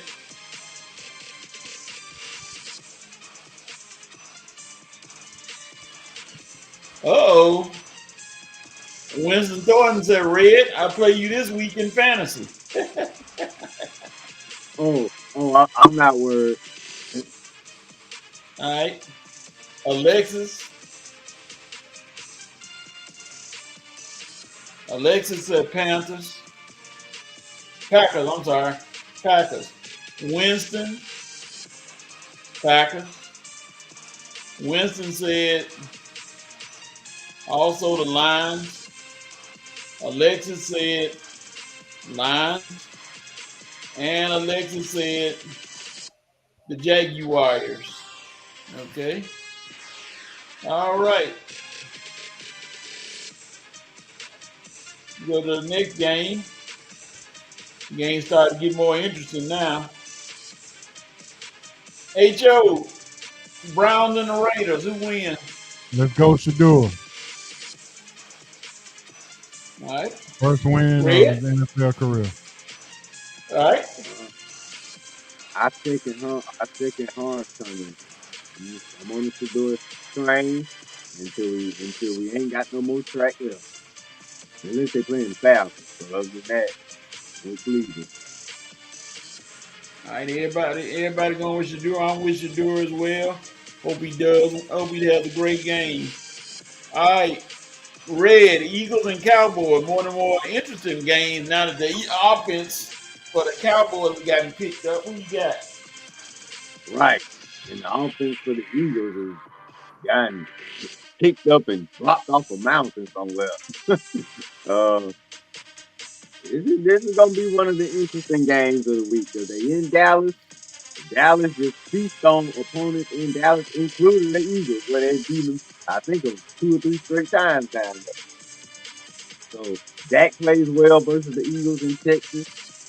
And man, the Eagles offense is floundering. If Dallas offense gets on the roll and it start, getting the rhythm like they did last week, and the Eagles still playing their little dink and dunk, uh, inconsistent game, then this is gonna be a blowout real quick. But like I say, the Eagles got their defense, so the Eagles defense can rise up and make it tough for Dallas to score and keep Eagles around just long enough for Jalen Hurts to make that one play. Or like I say, Dallas defense cannot show up and let Eagles go ham. And AJ Brown happy, and then the Eagles just scoring in Dallas. So it's all type of scenarios and storylines that can come out of this game, coach. All I can say, I'm ready to watch. But for my pick, I'm gonna take the Cowboys. Yeah, I'm gonna go with the Cowboys too for the upset because it seems like they found a rhythm with Pickens and Lamb and Dak have decided to wake up and say, hey, they're not gonna suspend them the first game the first few minutes of the game again, hopefully. So I'm gonna go with the Cowboys too. Hey Joe, who you got? I'm going with the Cowboys. What better way to create more drama in the NFL than the Cowboys beating the Eagles right now today or tomorrow?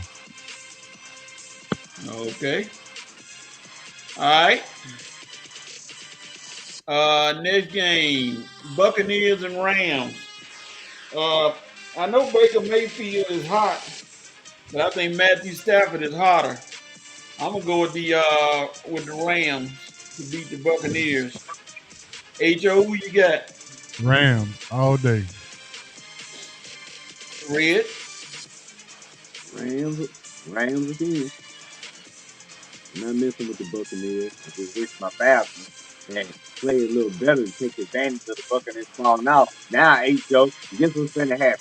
Carolina's going to win the South. That'll be terrible. Speaking of Carolina, Ho, who you got between Carolina and the 49ers? I'm going with Matt Jones and the 49ers. All right. Red.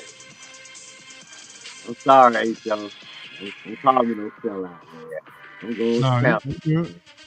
Yeah, because really, you know me, I hate Kyle Shanahan. That's the biggest sellout of all right there. I ain't never seen for his foot. So, even though Tampa's a division rival, Hey man, Matt Canales I mean, we would have thought after 2 years ago when David Tepper had this team looking like the worst team around. Now look at the Panthers. You see what happened when the owner butt out? David Tepper been butting out, and now look at the Panthers. Arthur, forget following in Jerry footsteps. Why don't you take a page out of Dave Tepper's book and butt out? Let the football people run this, make the decision. And you see what the Panthers doing right now. I know Dante just happy, happy, happy. Ain't you, Dante? I know you're happy. But I'm picking y'all to beat San Francisco to make you more happy. Come on, Rico Dowdle. I need some fantasy points. All right, let's see what the nation got to say. Alexis Hill said Jags. Winston Jags. He said Red. You worry about the Cleveland defense going off on the Raiders. Sorry, O-line. That's a smooth 20 points right there. Okay, hey, right. I know Cleveland got defense. I like their defense. Alexis said Browns. Winston said Browns. All right.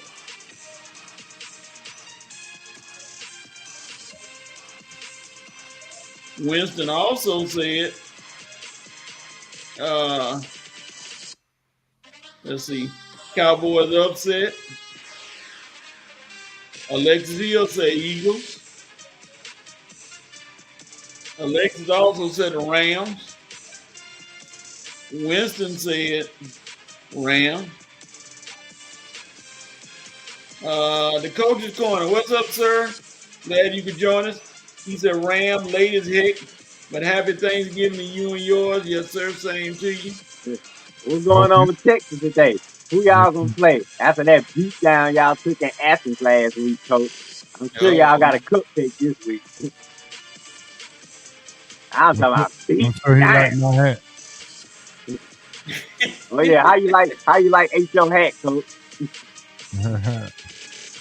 No comment. We'll get back to that. I got a special message for that one. Alexis said 49ers. Winston said 49ers. All right.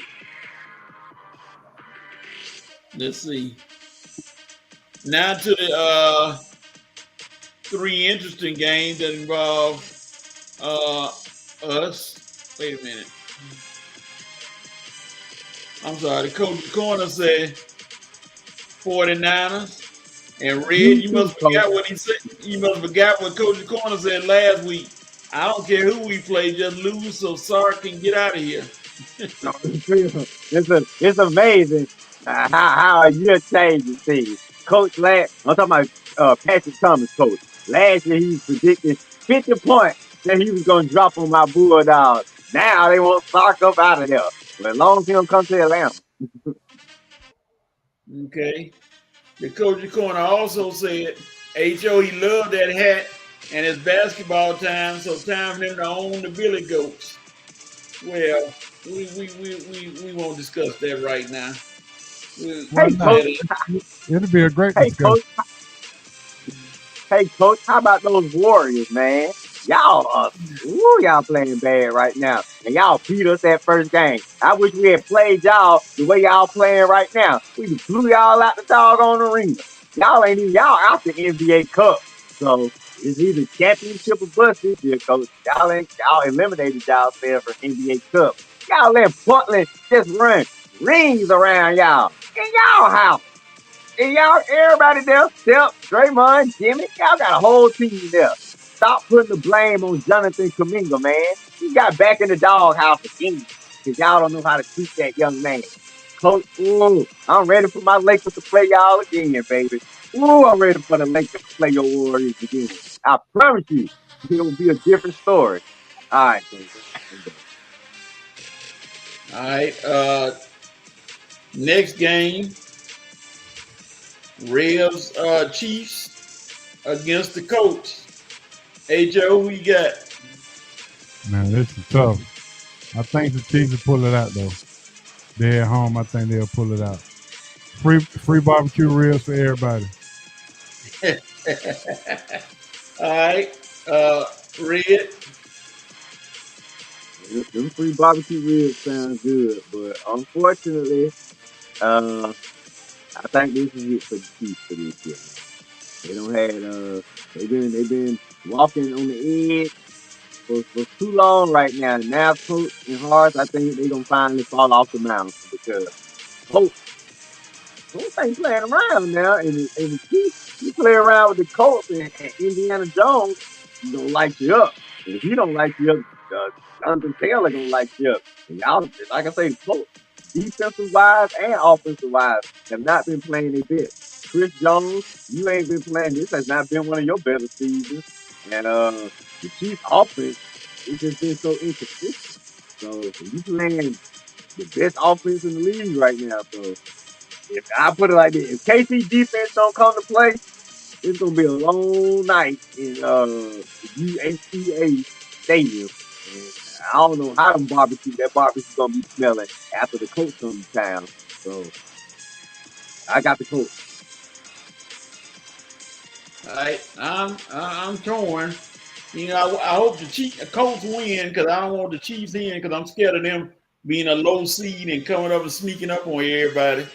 I'm gonna go with the Chiefs and think they can pull it out. Travis Kelce hinting about retirement. I think he don't want to go out like a loser, so I think I'm gonna say the Chiefs gonna pull it out barely. All right, next game: Steelers and the Bears. Red, who you got? Steelers and the Woo, Bears. man, coach. I Bears at got so home. many. I got so many uh fantasy points on the line in this game, from Metcalf to Caleb to the kicker to your man. Oh man, I'm talking about y'all kickers, coach. Man, this game can go either way because both teams been playing. Both teams are capable of laying an egg, and both teams are capable of kicking butt. Uh, Aaron Rodgers dealing with that finger, man. I don't know how healthy he gonna be. And Mason Rudolph, man, I know even you gonna go crazy. You see Mason Rudolph in the game, coach. And that defense been inconsistent.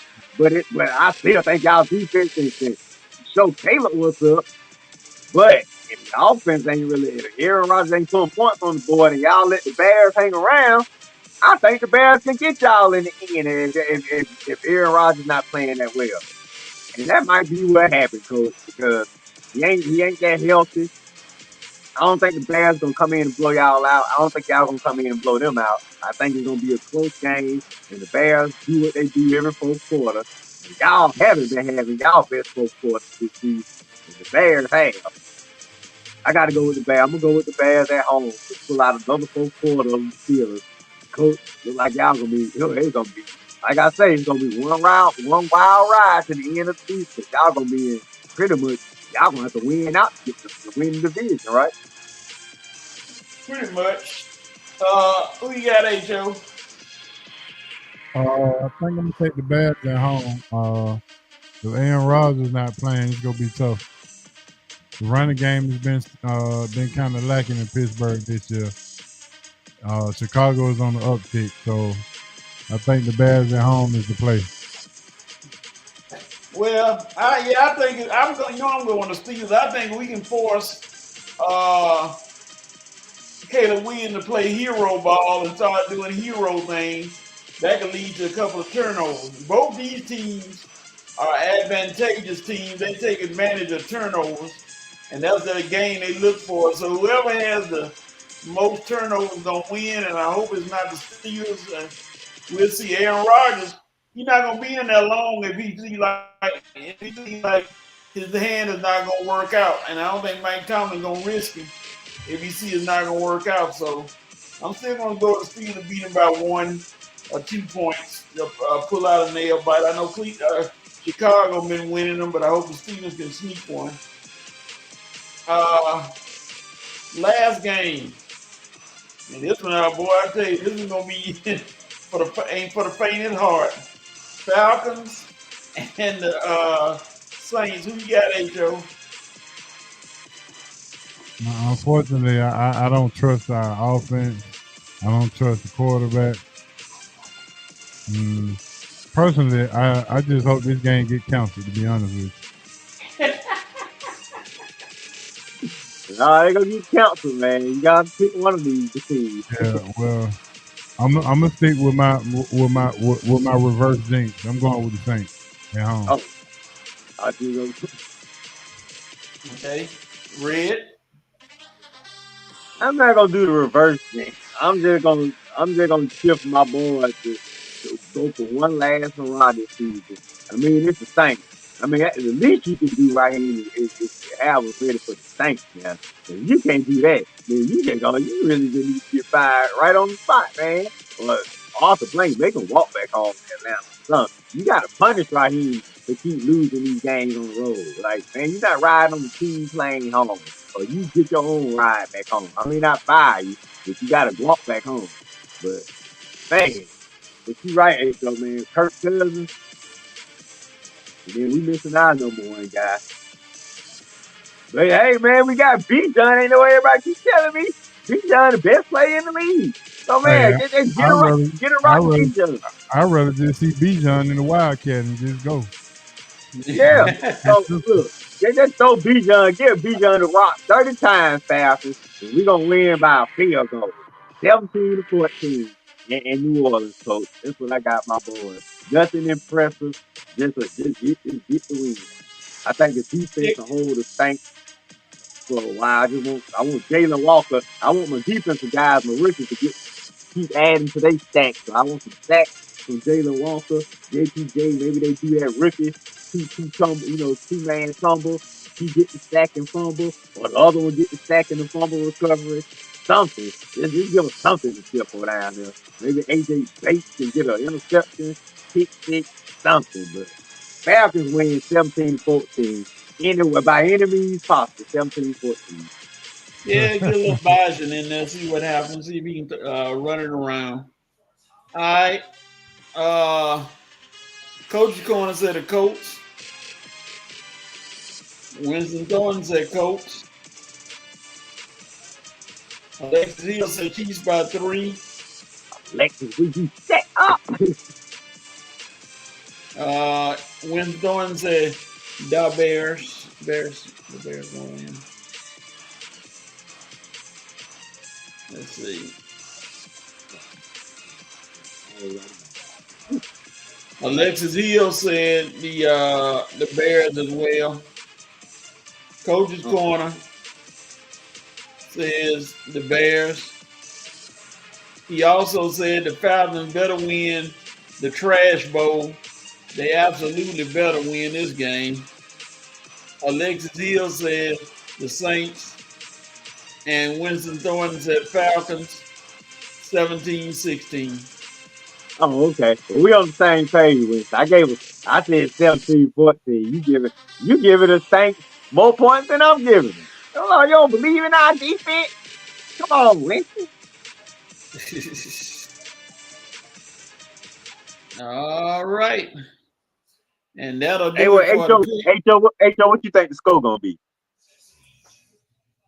24-20 Saints. Get us by 4 points. All right.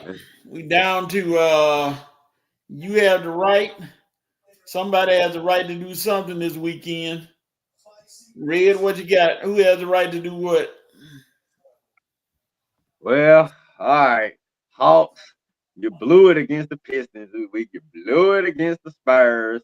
And now you got the sorry old Pelicans coming in where you got the right to at least beat them.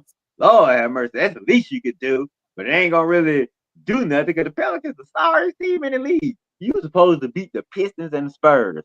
So now we got to try again. Hopefully we got a couple of good teams next week. You can test out this are we better with or without Trae Young theory. But beating the Pelicans tonight, that ain't gonna test the theory at all. Cause we better beat the Pelicans. I don't care. We had one playing Trey, Jalen, or somebody else. Pelicans are trash. So the Hawks, you got the right after tonight to keep winning, keep improving your defense. Because eventually Trey is gonna come back, and we need to have as many games in the East. We need to have a big lead in the East as possible because you know our defense gonna suffer, and we might lose a game or two with our defense suffering. So I want to have a big, substantial lead in the East when Trey returns. And with the schedule coming up, Hawks, it ain't no excuse for y'all not to be sitting pretty when Trey come back. I know Hold looked at the upcoming schedule, so I know he's saying the same thing I'm thinking. We had better be sitting pretty when Trey Young get back in about 3 weeks. All right. H.O., who you got?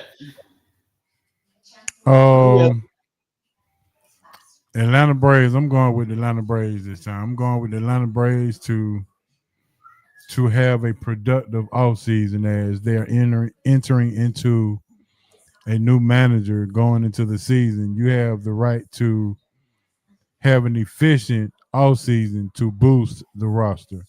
You've already signed Iglesias, and you got a Golden Glove shortstop as you traded for. So let's continue this thing and try to get better players and let's get some pitching in here so we can get back to winning ways in Atlanta. So Atlanta Braves, you got the right to have an efficient and productive offseason. All right. Well, Coach said he didn't like us bringing Iglesias back, so one of your moves, Coach, had improved. No, I ain't saying I didn't like bringing him back, but $16 million? Woo. Well, if Liberty Media and rise the budget up some, maybe that $16 million won't hurt.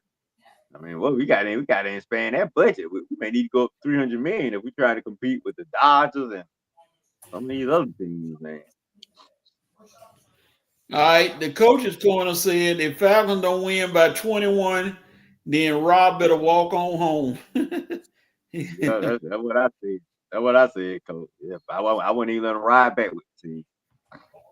And he also said young Kirko Chain's gonna make an appearance. Yeah, you ain't got no choice. You ain't got nobody else other than Easton Stick. You might need to kick him out there, Coach. Yeah, I got some serious concerns. And he said, Curry, Steph, you got the right to get one. You got the right to get one step closer to the most 40-point games by someone over 35 and to do it faster than LeBron. Oh, Lord. Well, you ain't got to worry about that because LeBron ain't scoring 40 points. I can promise you that. Not with Luka around. Also, Texas, you had a right to ship Sark out on the next turkey running up out of Austin. You just want to get rid of Sarkanesian, get him out of there. And Winston said Falcons had a right to clean house mid-game if they want to. If we get blown out by the Saints, you might as well. If we get beat by the Saints, now, I mean, it's last. That's even if we have sorry team, you supposed to beat the Saints. So yeah, Mr. Blank seeing this, is he must gonna hide or something? Great value, Patrick Mahomes beat him. Let's see. All right, y'all. Let's see here. I think that's it for the show today. We thank you all for joining us. We thank H.O. For joining us from Bankhead. H.O., any comments? Yeah, let's keep our head up. I would love to say have trust in our leadership, but we got to move past the leadership and have trust in the source. Okay. And you can see H.O. every Wednesday night from 7 to 9 for the Sports Roundtable. Yes, sir. Wednesday, 7 to 9, Sports Roundtable.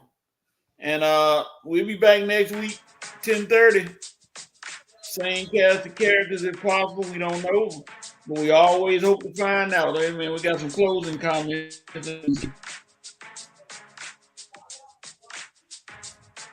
Okay. Winston said, Bron, you had a right to keep proving haters wrong and keep showing why you the GOAT. All right. No, you just need to win a ring for my Lakers. That's all you need to do.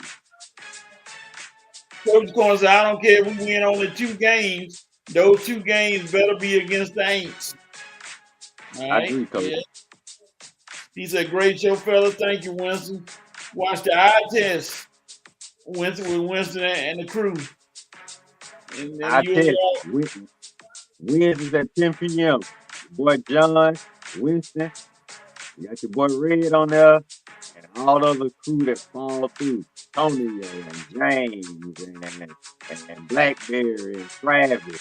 Waiting for Coach and HO to stay up late one night and drop in. But whenever you're ready, fellas, I'm sure the eye test will be ready.